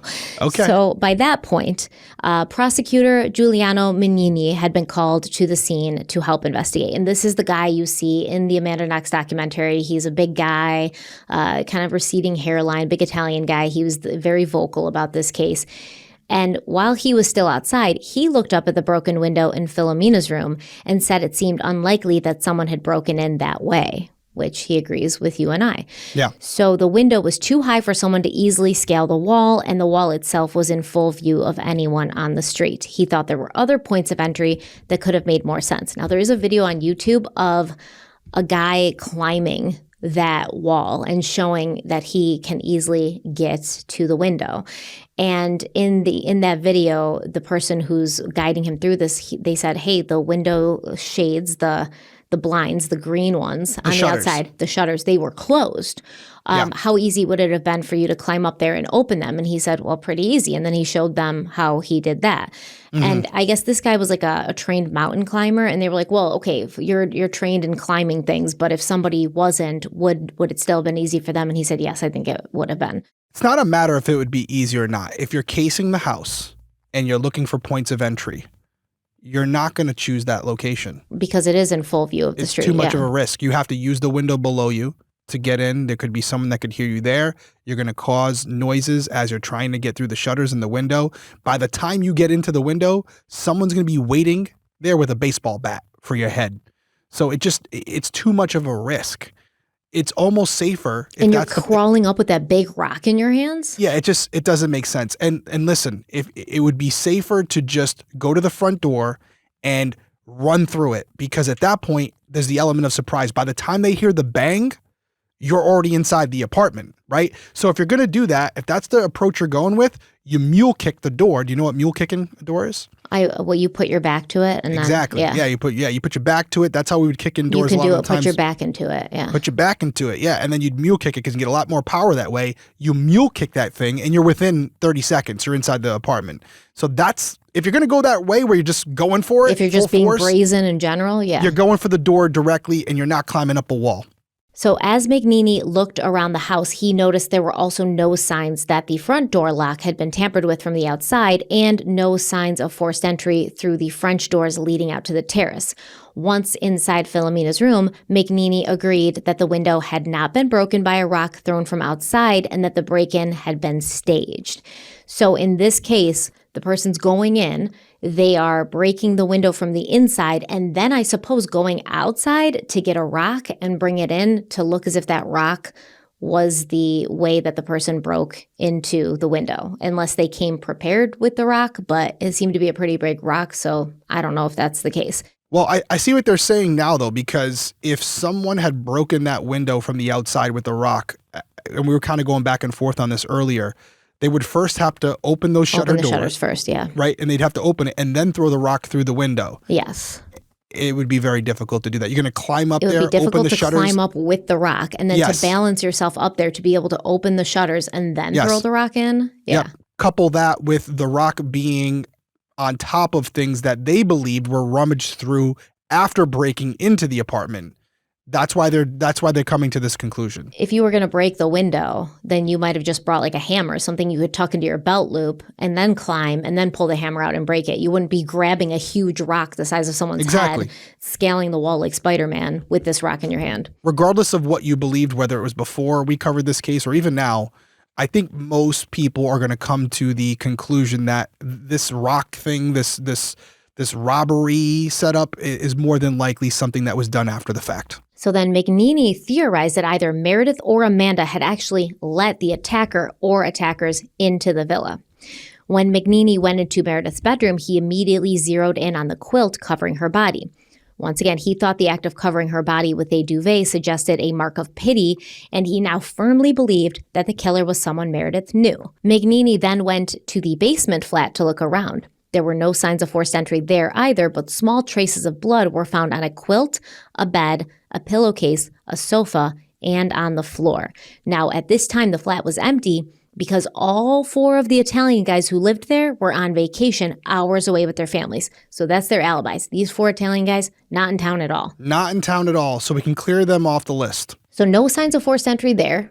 So we're assuming the attacker or attackers did not enter through the basement flat, but at some point they were down there or Meredith was down there because there's traces of blood found on the quilt, the bed, the pillowcase, sofa, and on the floor. Next, McNeely spoke with Philomena, and according to him, she told him that Amanda's account of events didn't make sense. Other detectives told McNeely they felt the same way, and based on these concerns, McNeely decided to speak directly with Amanda Knox. During their conversation, McNeely paid close attention to her body language. He later said that at times Amanda pressed both hands to her temples and shook her head, and he interpreted the gesture as if she were trying to empty her mind of something. McNeely does this a lot where he's like, she did this and she acted this way, and I think that this is what she was trying to do. To me, that's just like, I'm overwhelmed. I'm putting my hands to my temples and I'm like shaking my head. It's like I'm overwhelmed. I'm overstimulated. There's too much happening. I don't understand. I don't know what's going on, especially with the language barrier of Amanda not speaking Italian and that being obviously McNeely's native language. So it could have been frustration, overwhelm. but he said it was her trying to empty her head of something. So I don't know where he gets. I'd love to see his education in body language, and we talk about it before, having a foundation on a person, what's normal for them. And so not without having that baseline and this being one of his first interactions with her, I think it's a stretch to come to that conclusion. For sure a stretch. All right, we're going to take a quick break. We'll be right back. I feel like at some point we've all had that moment where we look at a bank statement and think, wait, when did I spend this? What am I even paying for? Yeah, like you recognize the charge, but you don't remember why it's there or when you signed up for it. And I've been there multiple times. Oh, I think we all have. And that's exactly why I started using Rocket Money. It's a personal finance app that helps find and cancel your unwanted subscriptions, monitors your spending, and helps lower your bills so you can grow your savings. And genuinely, when I tell you, this has been a lifesaver. This really works. I love how intuitive it is. I love how it lays everything out very easily for you to see. For someone like me who is not super organized financially or otherwise, it's just what you need. I like how you said, or otherwise. Yeah, I'm not organized at all. Yeah, and I will say the subscription tracking alone is worth it. Rocket Money shows you everything in one place and actually lets you cancel subscriptions right in the app in just a few steps, which saves you time and money because now you're there, you're out, you're on your way. You don't have to worry about paying for it in the future. What I really like is how organized everything becomes. It automatically categorizes transactions across your accounts, and you can customize categories and tags so you actually see where your money's going. It makes patterns really obvious, sometimes painfully obvious. No, you're just like, no, I don't want to see this. Yeah, it really is. Don't remind me. And you can set budgets and goals, get personalized insights, regular reports, real-time alerts for things like large transactions or upcoming bills. I get an email and it's like, Stephanie, there's a large undetected transaction. What is this? And I'm like, it takes something that normally feels overwhelming and makes it manageable one step at a time. Yeah, and unlike you, I'm very organized. I like to have everything just lined up in one place. And instead of juggling multiple accounts, Rocket Money puts your checking, your savings, your loans, and investments all in one dashboard so you have a clear picture of your financial portfolio, which I love, and there's no need to jump from app to app. Yeah, you don't have to use multiple apps. And if you want to feel more in control of your money without turning it into a full-time job, Rocket Money really helps. That's right. Let Rocket Money help you reach your financial goals faster. Join rocketmoney.com/CrimeWeekly. That's rocketmoney.com/CrimeWeekly. Okay, so crime scene investigators were brought in. They began collecting evidence throughout the villa. Inside Meredith's bedroom, they collected blood samples from the wardrobe, wall, and desk. They paid particular attention to the bed, which no longer had sheets on it. A mattress cover remained, and it showed bloody knife-shaped outlines, suggesting the knife had been placed on the bed after the stabbing began. A long blonde hair was also found on the mattress cover. And as we know, Meredith did not have blonde hair. So beneath the bed, near the head of the bed and the nightstand, investigators found a significant blood spot. Meredith's nightstand lamp was located near there as well, positioned in a way that suggested someone may have been using it to look underneath, like underneath the bed, I guess. Mm-hmm. Amanda's nightstand lamp, the only functioning light in Amanda's room, was also found inside Meredith's bedroom. It was partially under the bed, near the foot of the bed. The brown purse found on the mattress with a sock looped around its handles contained a long blonde hair.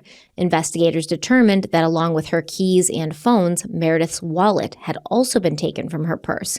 The wallet and keys were never recovered. So investigators determined that the pillow from the bed had been removed and was found on the floor underneath Meredith's body. The pillow had bloody footprints and handprints. The missing bedsheet was never recovered. The fitted bedsheet, however, was found bundled on the floor partially underneath Meredith's body. It was stained with blood and contained several hairs: red chestnut hair, an animal hair, a long blonde hair, and a very short black hair. So we got a lot going on. We got a lot going on in this crime scene. And when I look at Amanda Knox, I don't see her as a blonde. I see her as kind of having like light brown hair. But during the documentary on Netflix, everyone, including Amanda herself, describes herself as being a blonde. I don't know what you think about that. So I'm not sure if they're saying these blonde hairs are like a true blonde, like coming from a very blonde person, or blonde as in what they've described Amanda Knox to be, which once again, I don't know if I would look at Amanda and say she was a blonde. I don't know. She seems to have like kind of light brown hair to me. What do you think? I mean, I'm actually looking at the video that we just looked at earlier where she's kissing her boyfriend, and I wouldn't describe her as blonde. There might be some strands of blonde in there. This goes back to the debate we had about my hair, where it's like, oh, you're dirty blonde, right? And it's like, maybe in person it would look different. She could have some strands of blonde in there. There are points where the light is hitting her hair at certain angles, and I can see a little bit of like blonde in there. But I wouldn't describe her as a blonde, no. No. So in the small bathroom Meredith had shared with Amanda, investigators found multiple traces of blood. Blood was present on the basin, on the tap above it, and on a container of cotton buds left on the basin. Additional blood was found on the blue bath mat, on the bidet, on the toilet lid, on the floor tiles near the toilet, on the light switch, and on the door frame. No blood traces were found in the larger bathroom used by Philomena and Laura. That's the bathroom where the feces had been discovered. Yep. That's across the hall. Yes. So in Amanda's room, blood was found on her pillow and on the wall behind the nightstand. So this is interesting. There's now blood in Amanda's room, and a lamp from Amanda's room was found in Meredith's room. So when Amanda showered and then I would expect went into her bedroom to pack clothes, which she said that's what she was there for, did she not notice that her lamp, the only light source in her room, was missing? Yeah, it's not good. It's not a good look initially, but it could also come back to whoever's responsible for this after the crime, staging the crime scene by going into the other rooms. Going into Amanda's room, getting the lamp, and leaving the blood. Yep, moving things around to create red herrings, to have law enforcement in there confused, running through different scenarios, looking at people who may be innocent because of the evidence. How simple just to take her lamp, throw it in there. Now you have detectives looking at her. So it's pretty smart if it was intentional. That's looking at it through different lenses.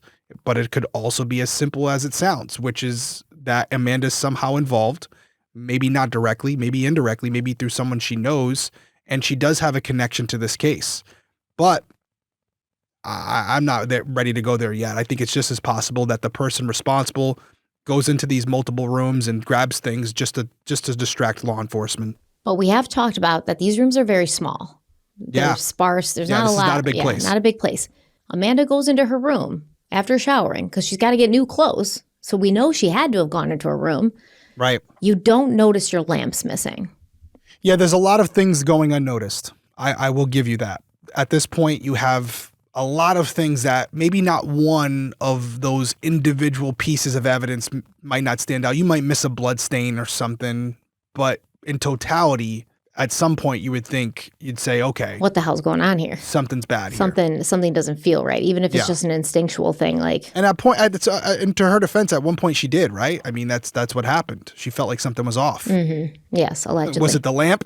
Did she notify law enforcement of that? Did she say, hey, my lamp was missing? She did not of her own free will come forward and say, I noticed my lamp was missing. I would love to know what her response was once she was informed about the lamp and what her excuse would be for the lamp being in there. Did she just say, I have no clue, which could be the truth? But how did you notice it wasn't in your room? Or how did you not notice that it wasn't in your room when you went in there? So here's the one thing I'll say. It was during the day when she came back to the apartment. And so depending on her normal behavior, if that's not something she would engage with during the day, is it possible that she missed the fact that the lamp was missing because she wouldn't have used it? Now, if she had said, I went back there at 10 o'clock at night, went into my room, got dressed in my room, and never realized the lamp was missing, the simple question would be, then how'd you change with no light? But because it was during the day, there is a little bit of an out there. If we're trying to be respectful and reasonable to Amanda, that she may be telling the truth. And even though it's hard to believe, she might have missed it.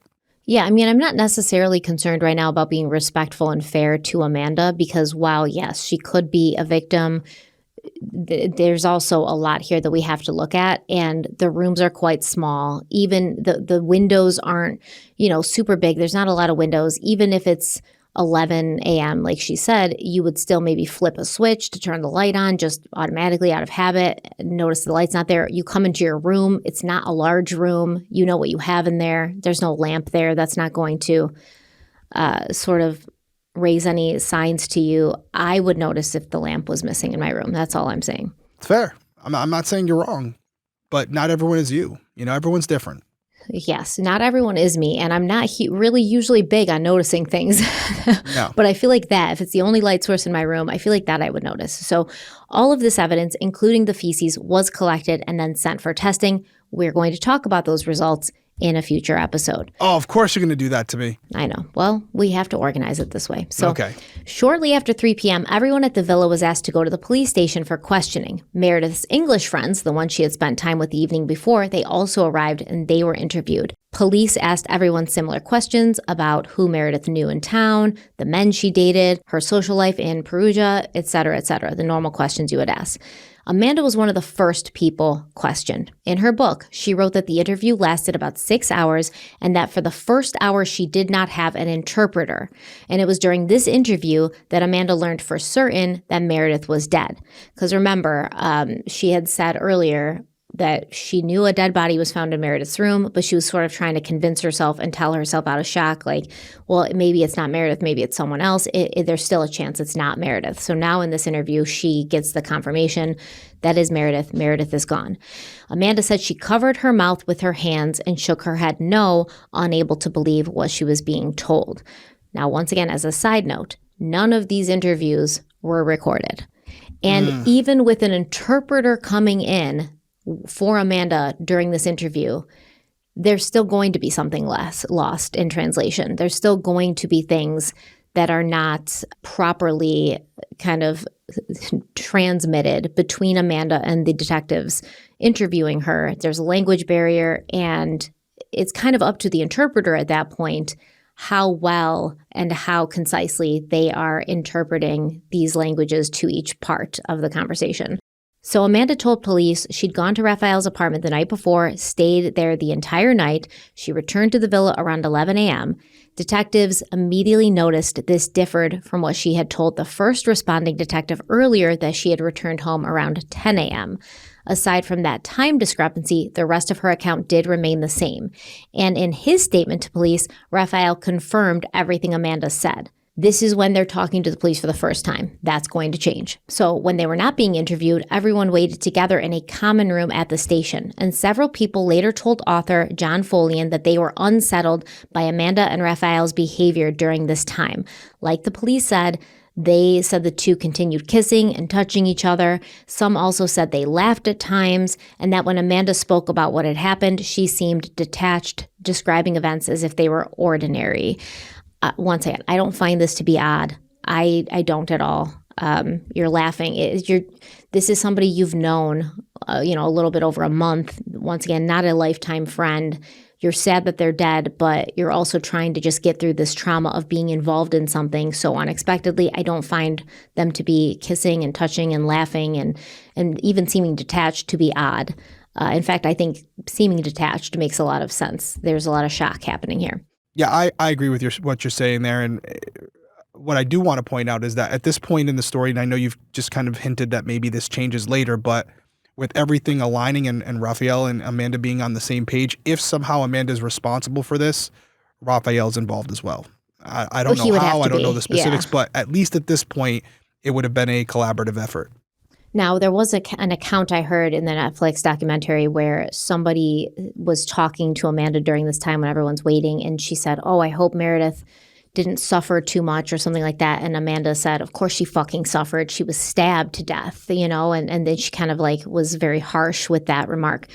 I also don't find that to be a weird thing to say, you're that's kind of the person who someone dies and someone says, "I'm sorry for your loss." And it's like, what a stupid thing to say at this time. And what a stupid thing to say. I hope she didn't suffer. Of course she fucking suffered, Yeah, right. It's traumatic. So I don't find that to be weird. Some witnesses even said Amanda told people over the phone that she was the one who had found Meredith, which they said wasn't true. But I mean, it technically was true. She was the one who went to the villa and not found her body, but, found, I don't know. What do you think about that?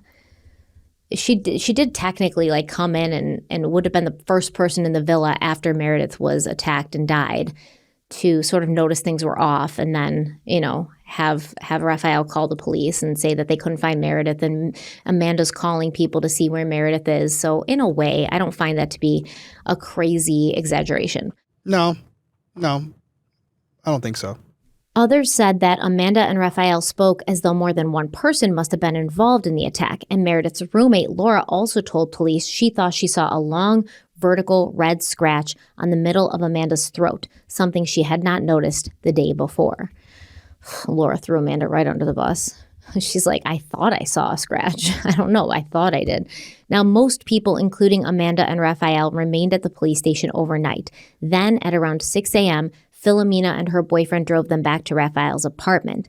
By that point, prosecutor Giuliano Mignini firmly believed that someone close to Meredith had betrayed her, allowing an accomplice into the villa to kill her and then helped stage the fake burglary. He told author John Follian that he was inclined to rule out Philomena, who said she'd been with her boyfriend that night, and Laura, who said she'd been away visiting family. That left Amanda and the 4 guys living in the basement flat. Mignini instructed the homicide squad to install phone taps and keep them under close observation. Now, I said earlier the guys were out of town with their family, but at this time they weren't questioned because they were out of town. And after finding out about Meredith, they got on a train to come back, but at that point the police wouldn't have known that they were out of town with their families because they hadn't come back yet. So that evening, Amanda called her mother to update her on what was happening. And in her book, Amanda wrote that she did not realize she was a suspect at that point and believed that she was genuinely assisting in the investigation. Although I think I may have felt a little bit like I was a suspect if when I first told the police what happened outside the flat, they were like, your story doesn't make any sense. You know, I might have felt like maybe they don't believe everything I'm saying. But that same evening, Amanda and Raphael went to a local store for clothing. Amanda did not have access to any of her belongings, which were still inside the sealed villa, and she needed clean underwear. So obviously they're going shopping for underwear. And to her surprise, this outing ended up drawing a lot of attention. The shop owner later contacted police and said Amanda had picked out a thong and a pullover, and that she and Raphael approached the register. And that when they did approach, he overheard Raphael saying to her in English, quote, later you'll put them on at home and we'll have hot sex, end quote. So apparently that sort of drew some attention because I guess these 2 young people who are dating should not be thinking about sex at this time. And Amanda later wrote in her book that the outing was completely innocent. She said Raphael hugged her and gave her a few kisses, but he didn't say anything about having sex.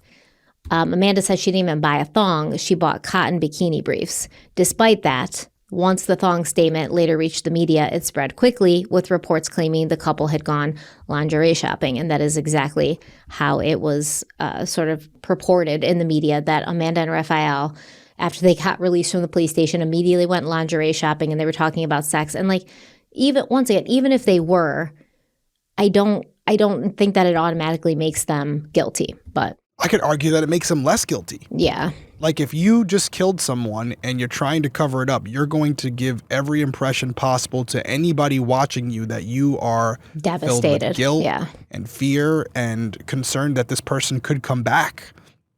And you would not be out lingerie shopping, but... So if you did it, then you wouldn't be filled with concern and fear that this person might be coming back. So But you would give the illusion that you were, right? Like if I had killed someone and I wanted law enforcement to believe it, I would do everything I could under the sun to make it appear that I was petrified, that I was next.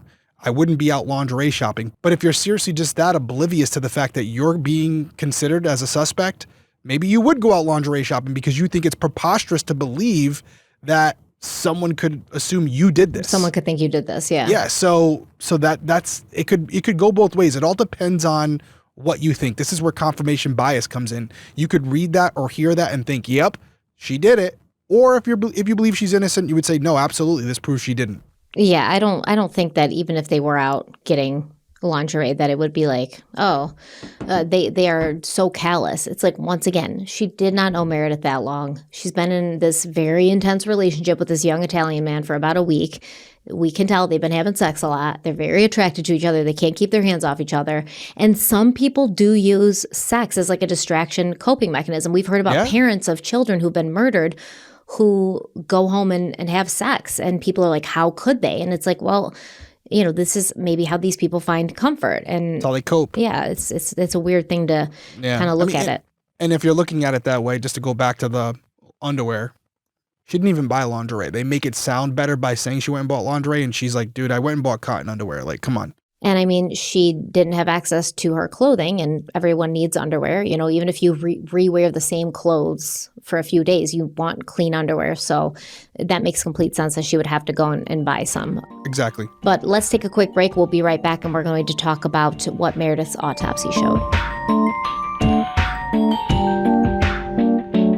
This episode of Crime Weekly is brought to you by Wild Grain. This is one of those sponsors that just makes winter better. We've talked about it a lot. I love carbs. I love bread. I love pasta. So, of course, we're going to talk about it a lot. Especially like right now when it's super cold out and you just want something warm and comforting without having to put in a ton of effort. Yeah, you don't want to have to drive out to a bakery because it's snowing and it's freezing, but you got a bakery right in your house. Right. It smells great too while you're doing it.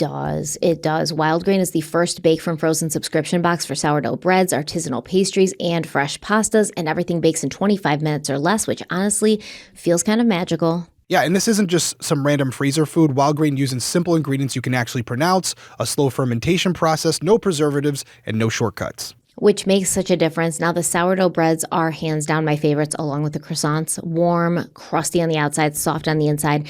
And having that ready to go in the freezer is amazing for easy dinners or cozy weekend meals.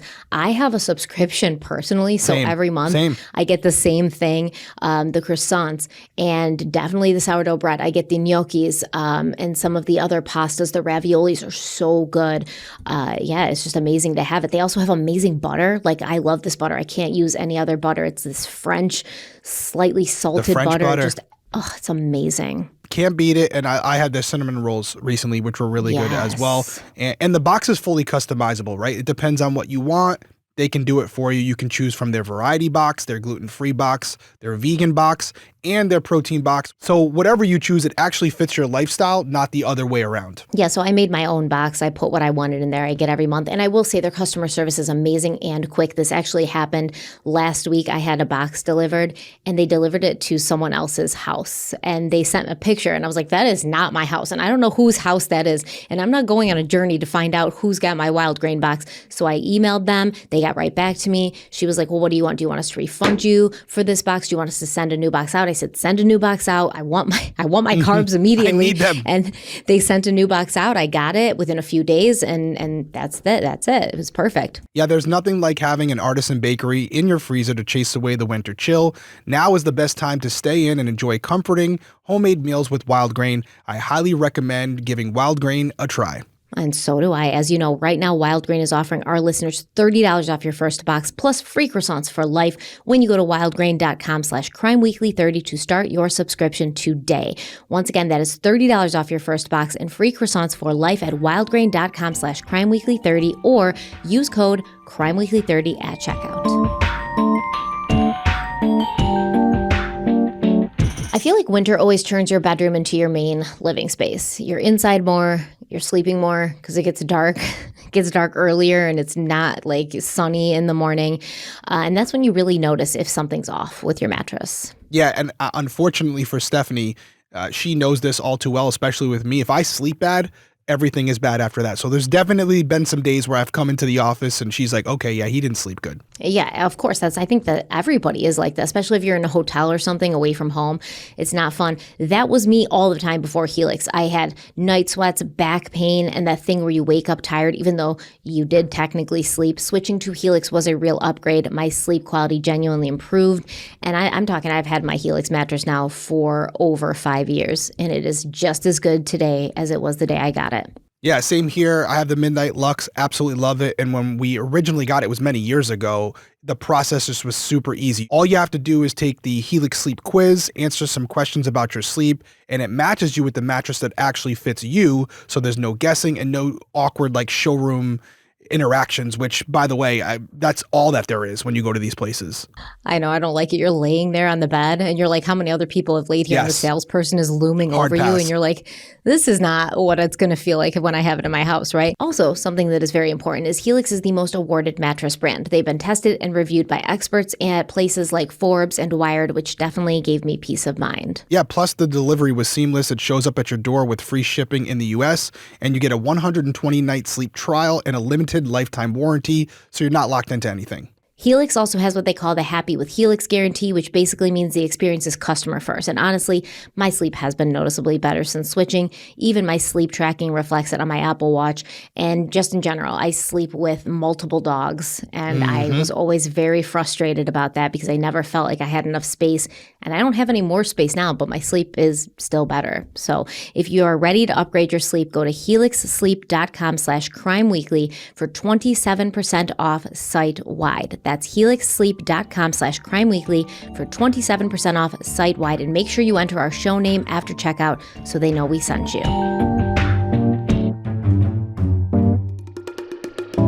As the investigation moved forward, a forensic pathologist conducted Meredith's autopsy. Multiple stab wounds were documented, though accounts do differ on the total number of stab wounds Meredith suffered. Some sources claim she was stabbed 47 times, others say 12 times, or as few as 7. I would say that it probably was more than 7. Once again, a very, very bloody scene, and you could tell this was an overkill kind of thing. Like, you always say, you could have killed this girl in a few stab wounds. Why you didn't need to keep going, kind of thing. Like it was pretty bad. There's a lot of blood, a lot of passion behind it. But every source did agree that the largest wound was on the left side of Meredith's neck. It measured just over 3 inches long and up to 1.5 inches wide, and it was so deep that it exposed tissue and bone. That's crazy to me. So there was also a second wound on the right side of her neck, though it wasn't as severe. The pathologist also found what he described as, quote, lakes of blood, end quote, inside Meredith's lungs, indicating that she had inhaled a large amount of her own blood and that it had taken several minutes for her to die. Meredith also had cuts on her hands consistent with defensive wounds. She also had bruises across her body, including inside her vagina, though the pathologist could not determine whether this indicated rape or consensual sex without lubrication. There was also bruising around her anus and some dilation, which the pathologist said could have been caused by constipation. This pathologist is very kind of not really knowing what these things could mean and leaving a lot of things open for interpretation, which I do feel caused some more confusion with this case. Now, additional bruising was found on Meredith's nose, inside her nostrils, on her mouth, on and below her jaw, and on the tip and sides of her tongue where bite marks were also present. This bruising was consistent with an attacker clamping a hand over her mouth and nose in an apparent attempt to suffocate her, although it was unclear if this occurred before or after the stabbing started. I also wondered, could this be somebody clamping a hand over her mouth and nose to quiet her so that she wasn't screaming? I know that normally you wouldn't put your hand over someone's nose in order to make them quiet, and that would, I guess, suggest more of a suffocation. But if, there's a lot of chaos happening, she's moving, she's trying to get away, and you put your hand over her face to stop her from screaming, you're not really going to be like, oh, my hand's over her nose, I better move it down and just cover her mouth. It might be that they were trying to keep her quiet. I want to point something else out before I forget when you're starting to describe this autopsy, because it's significant. And even though it's a little ambiguous at certain points, which pathologists love to do, right? They love to give themselves outs. But regardless of which way you go, whether it's consensual, non-consensual, the whole overall crime itself and the violence of the crime, and the fact that there appears to have been a violent occurrence here, an encounter between the two parties, or at least two parties. One, it doesn't sound like this would be a woman who would be the primary offender. But secondly, if it were Amanda Knox, based on just some of the things you've described so far, it seems like Meredith fought back.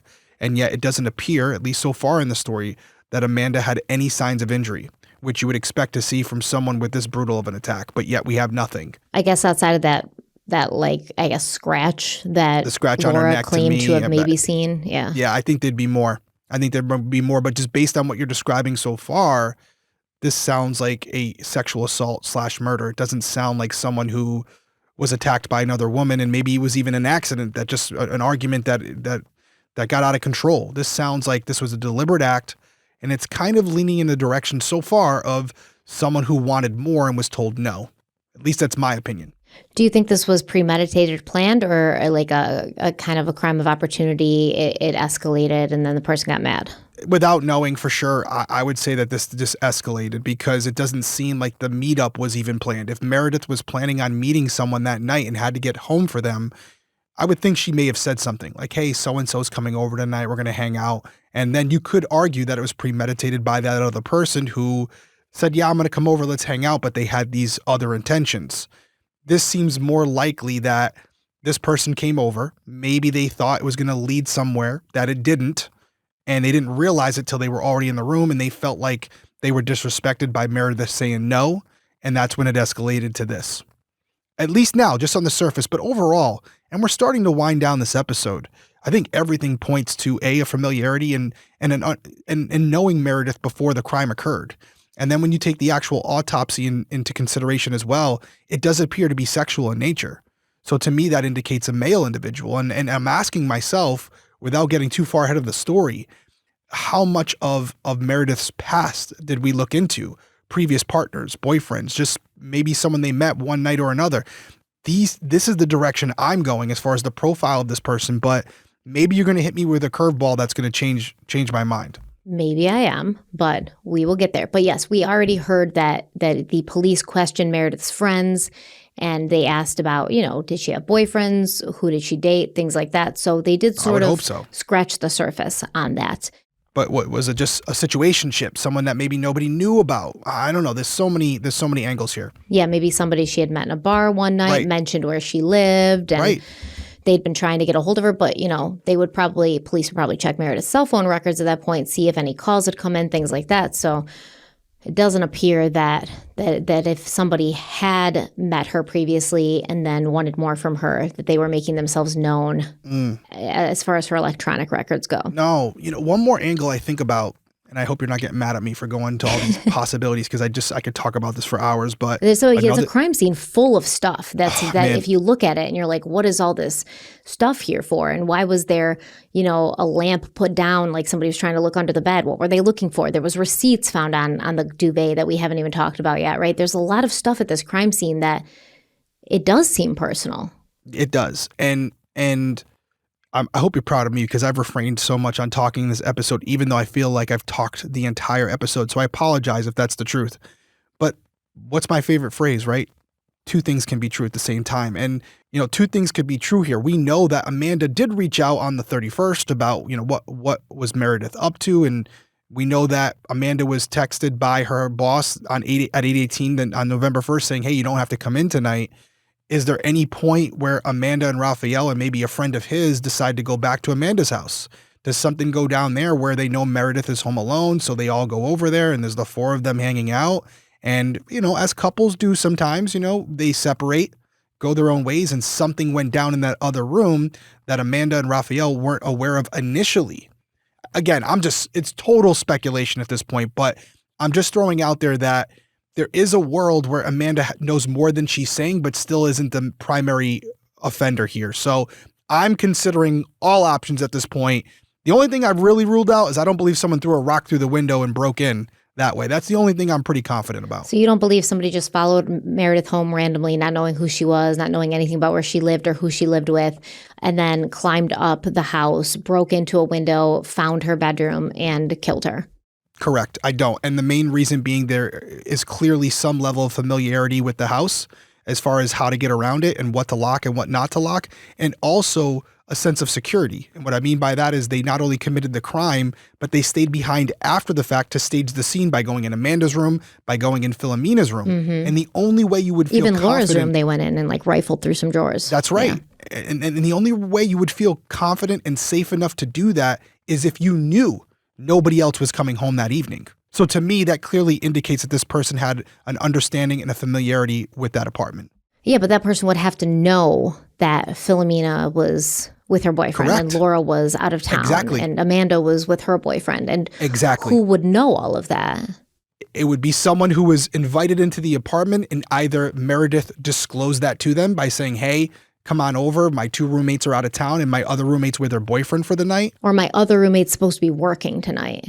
Right, exactly. So they're not expecting anyone to come home. So it could have been a brief interaction, But either way, I believe this person was invited into that house, or they had the ability to go in on their own. According to Meredith's digital records, she was not seeing anybody in Perugia. There wasn't any text or calls from anybody that would suggest she had a relationship of any kind. So, which could give some credence to the idea that maybe Amanda brought someone over. Yeah. Right? I think that's why the Italian police thought that, yeah. Oh, they did think that? Well, I think the Italian police thought that Amanda was Did you somehow... just slip? No, because I said that earlier, that Okay. McNeely said that he believed that Amanda or Meredith had let in the assailant, right? Ah. So if Amanda or Meredith let in the assailant and Meredith's dead and Amanda's alive, then that sort of goes without saying that McNeely believes Amanda was sort of an accomplice to the person. Especially he's indicating that she believes she's not telling the truth. Yes. Yeah, I think it's possible, for sure. So in addition to all of those horrific injuries, Meredith's superior right thyroid artery had been completely severed and the hyoid bone was fractured. The pathologist said this fracture could have been caused either by an attempt to strangle Meredith or by a blow from the blade of a knife. The pathologist ultimately concluded that Meredith died from cardiorespiratory failure caused by asphyxiation from attempted strangulation or suffocation, combined with hemorrhaging from the major neck wound, which he said was, quote, caused by a pointed and cutting weapon, end quote. And her estimated time of death was determined to be between 10 p.m. and midnight, most likely around 11 p.m. Now, keep in mind, if Amanda Knox had not been called off of work, her alibi would be completely locked up here. Yes. She's at work. Yep. Can't be involved at all. Can't be her. Can't be two places at once. So after the autopsy, Meredith's roommates were called back into the police station for further questioning. According to the detective interviewing Amanda, while she was being questioned, Raphael showed up insisting on being allowed to speak with Amanda. The detective found this unusual. Amanda and Raphael had known each other for only 9 days. Still, she agreed to let her see him, and she placed them together in an office that she had already bugged. Now, they didn't end up saying anything incriminating, and Raphael eventually left. Laura and Philomena were then brought into the bugged room. Amanda told them she felt she was being treated like a criminal, saying police kept asking her the same questions over and over despite her giving the same answers. Afterward, the roommates were taken back to the villa and they were asked to go through the kitchen to see whether any knives were missing. As the knives were shown to her, Amanda began to cry. Police later said this was the first time they had seen her cry. In her book, Amanda wrote that it was her first time back inside the house since Meredith was killed, and the weight of what had happened finally hit her, which I find to be completely reasonable. I agree. Police then interviewed the 4 men who lived in the basement flat. They were asked about people who had visited the flat prior to their trip. One of the men, Stefano, mentioned a recent visitor to the villa, a young man nicknamed the Baron. He described him as a fit South African man who was attracted to Amanda. Stefano couldn't recall the Baron's real name, but remembered that the man had once come over to the flat, drank heavily, used the toilet, and didn't flush it. Of course, that piece of information stood out, so after Stefano's statement, the detectives attempted to figure out who the Baron was, but it would be weeks before they knew his name. So as the investigation continued, detectives also began reviewing phone records belonging to Meredith, Amanda, and Raphael. Meredith's phone records showed that on November 1st at 8:56 p.m., she called home in England but did not reach anyone. And that sort of lines up with your timeline of her getting back to the flat around 9. Because if she's calling someone at home at 8:56, it's probably once she's gotten home after walking Sophie home. Then at 9:58 p.m., her phone dialed the number 901, which corresponded to an answering machine, but the call ended before the greeting finished. 2 minutes later, a final call was placed to a number associated with a bank, but it failed because the international prefix had not been entered. This is all very interesting. So phone records also show that Amanda and Raphael's phones went inactive within minutes of each other on the night of the murder. Amanda's phone was inactive from 8:35 p.m. until the following morning. The exact time wasn't listed. Raphael's phone was inactive from 8:42 p.m. until 6:02 a.m. This stood out to detectives because records showed that both typically kept their phones on until late at night before turning them off. So this is also suspicious. So when you say inactive, you mean phones went off? So yes, they were turned off. And later Amanda would say that she had turned her phone off so early on this night because she didn't want her boss to change his mind about her coming into work. Because remember, she's supposed to be there at 10. Yeah. And he calls her at what, like 8:18, was it? 8:18. Yeah. Yep. So she's thinking, okay, he's calling me at 8:18 and saying I don't have to come in, but my shift doesn't technically start till 10. So there's still time where he could change his mind and call me back before 10 and be like, oh, actually, we got busier. We're going to need you to come in. She didn't want to come in, so she shut her phone off so that her boss wouldn't be able to call her back and be like, hey, I changed my mind, come in. That was what Amanda said. I'm not going to go too far down this path because I feel like it could be something, it could be nothing. Her explanation does make sense. I've definitely done that where I'm like, hey, I don't want to get called back into the police station. I'm turning off my phone. You wanted to get called back into work, you mean? Yeah, to the police station. That's where I worked. Oh. Yeah, I didn't want to get called back into the police station if something popped off. But no, it could be something. It could be nothing. To me, it's more interesting that their phones went off within minutes of each other. You're talking about a 7-minute difference, 8:35, 8:42. That's interesting to me. However, you just said a couple minutes ago that at 9:58, or allegedly someone from Meredith's phone used it to dial the number 901 for that answering machine. So that's 2 hours after, or an hour and a half after their phones would have went off. So that would mean that they knew something was going to happen, or someone else was using Meredith's phone.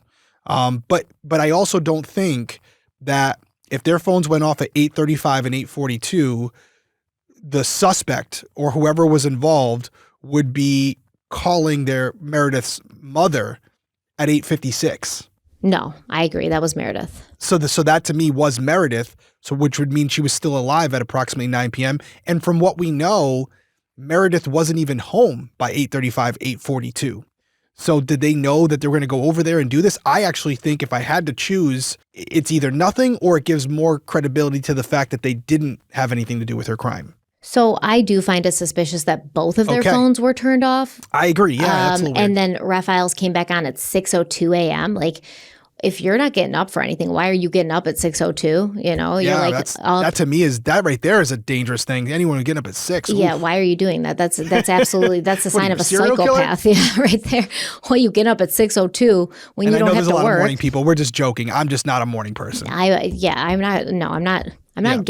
First of all, I'm not going to go to sleep with my phone off all night, because that would make me very nervous. Like, what if something happens? But I have kids, so that's a different thing. Yeah. But different times back then too. We weren't as attached to our phones as we are now. Yeah, to be honest. But did Amanda's boss have Raphael's phone number? So Amanda was like, Raphael, shut your phone off too. That way he can't call you. Yeah. Knowing I'm with you, So we'll both shut our phones off and we'll just say we went to sleep.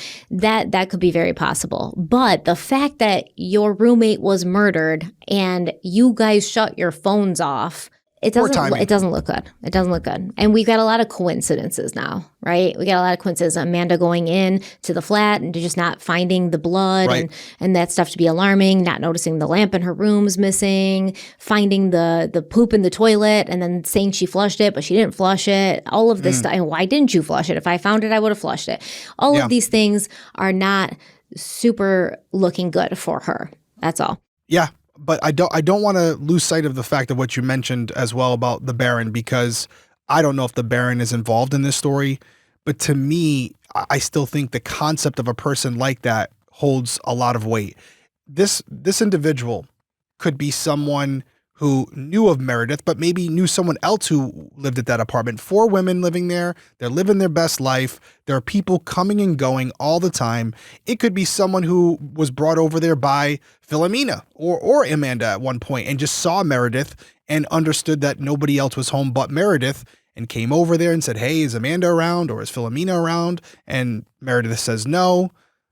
And then it goes from there. There's so many options here when it comes to anybody who had been at that apartment before and may have an understanding not only of the layout, but how they live as far as locking their doors, etc., and may have even known that certain people wouldn't be home that night. So it doesn't have to be someone direct who was in contact with Meredith, who she reached out to and said, hey, come on over. It could just be someone who stopped by the house because they had been there before. Yeah, and we will talk about the Baron more. So Okay. that is important. I mean, I think Not only the Baron, but other people like the Baron. Yeah. I think that still applies. and I think if the story of him going over and like using the bathroom and not flushing Yeah. it is true, Yeah, that right there is a crime. That shows, Lock him up. Yeah, shows once again you're waking up at 6 a.m. You're a psychopath. If you're going to somebody's apartment and using the just bathroom and not leaving- flushing it, and just leaving calling cards. guilty as What are we charged. doing?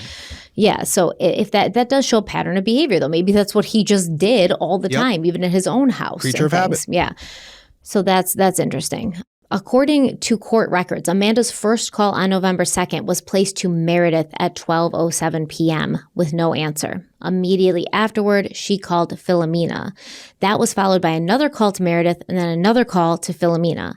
At 12:51 p.m., Raphael called the police to report the break-in while Amanda spoke with her mother. Now, if you recall part 1, Amanda wrote in her book that she called her mom first, then Philomena, and that Philomena told her to call Meredith, at which point she said she called Meredith for the first time. So we do have a discrepancy here. Yeah. Now, this could be just Amanda remembering things differently years later when she wrote the book, but you'd think you'd want to kind of get this timeline of the morning that your roommate was found murdered a little bit more accurate, and you kind of check your lock that in. sources. Yeah, before you publish this Because book. it will be used against you, for sure. Yes. So at this point, police had not identified a suspect, a clear motive, or the murder weapon. Because Raphael and Amanda's accounts remained confusing, the detectives decided to question Raphael again on November 5th. They asked him to come alone, yet he and Amanda arrived at the police station together at around 10:30 p.m., which the police found weird. Like, we told you to come alone. Why is she here with you? You know, almost like she was trying to watch him, like, don't say anything, I'm here. But he did say something. So, yeah. So by the morning, both would be arrested on suspicion of murder. But all of that's going to have to wait till part 3. And this is where things get really murky. And I cannot wait to hear your take on it because, yeah, I mean, this is where things get murky. I'm just going to give you a little spoiler. But Raphael, under intense scrutiny and intense questioning, he kind of confesses or basically throws Amanda under the bus. He doesn't really confess. Wow. He throws Amanda under the bus. And then Amanda goes in and then she throws her boss, Patrick, under the bus. And then Patrick gets arrested. So Okay. none of it really makes sense. And then later, both Amanda and Raphael are going to be like, we just didn't know what to say because we were questioned for so long and it wasn't letting up that we just sort of like told them what they wanted to hear. But I don't know. It's concerning. So I can't wait to dive into that with you next week. And No, I'm ready now. Yeah, Let's do it I right now. know. Just keep going. Yeah, I apologize. I was really talking a lot this episode because there's so much in my brain and I didn't want to forget it. The short version, you can't really rule out anything yet. I feel like whoever is responsible for this, and I've said it 17 times this episode, but I'll keep coming back to it. Familiarity. They've been at this apartment before. They knew the layout. They knew how they lived. This wasn't just some random stranger. It could have been someone who only knew them for a short period of time. But it is my belief that whoever this was had been at that apartment before. And more than likely, they were inside that apartment, at least for the initial period, because they were invited, because they were allowed to be there. I think the rock and the shutters and the clothes being thrown everywhere, I think it's a red herring. At least that's where I sit right now, subject to change. But based on what you're telling me, it's starting to go that direction. And I mean, let's say it was the Baron, and we heard from Stefano that the Baron was interested in Amanda. So let's say the Baron shows up at the apartment looking for Amanda, and Meredith's like, Amanda's at work right now. Correct. Yeah, right. And he's like, well, can I come in and wait for her? That's and right. She could have been like, yeah, sure. I mean, Sure, I don't know exactly. why she would have done that, knowing that Amanda's dating Raphael and they had this relationship for a week, but maybe he was insistent. Maybe he said that he and Amanda were meeting up. He told her that Amanda planned for him to be there and that she was going to be coming along shortly. Can I just go inside and wait for her? And then it happens. Yes. Yeah, how often are people coming and going from that residence? Is it a common thing that people are allowed to kind of hang out and chill until other people get home? I don't know. These are the things we have to talk about. But as far as Amanda's concerned, is there a possibility that she went back to the apartment that night with Raphael and maybe someone else? Yeah, I think it's still on the table. But based on the autopsy itself, it doesn't sound to me like the primary offender was a woman. I can't say with 100% certainty. I but agree with you, yes. To a certain degree, it sounds sexual in nature. And it seems like even though the pathologist couldn't nail it down, there was some form of a sexual encounter that had taken place within a reasonable amount of time of her murder. consensual or not consensual, something took place, and clearly that wasn't Amanda. Yes. So that's where I'm at on this one. It's fascinating stuff. Can't wait for part 3. This was a long one. Any final words from you?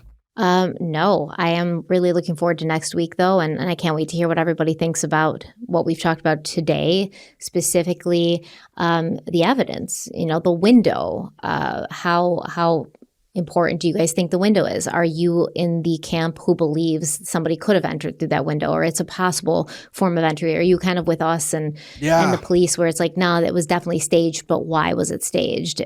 Maybe it wasn't staged by Amanda, maybe it was staged by somebody else, but it definitely was staged, and what would be the point in doing that and things like that. So I can't wait to hear what you guys think about the evidence we've covered today, and we'll keep it going next week. But this is it's a crazy case, and a really chaotic crime scene with a lot of items that we really should try to explain why they were there, or why somebody would have put them there. And maybe we can go more in depth on that later on in the series.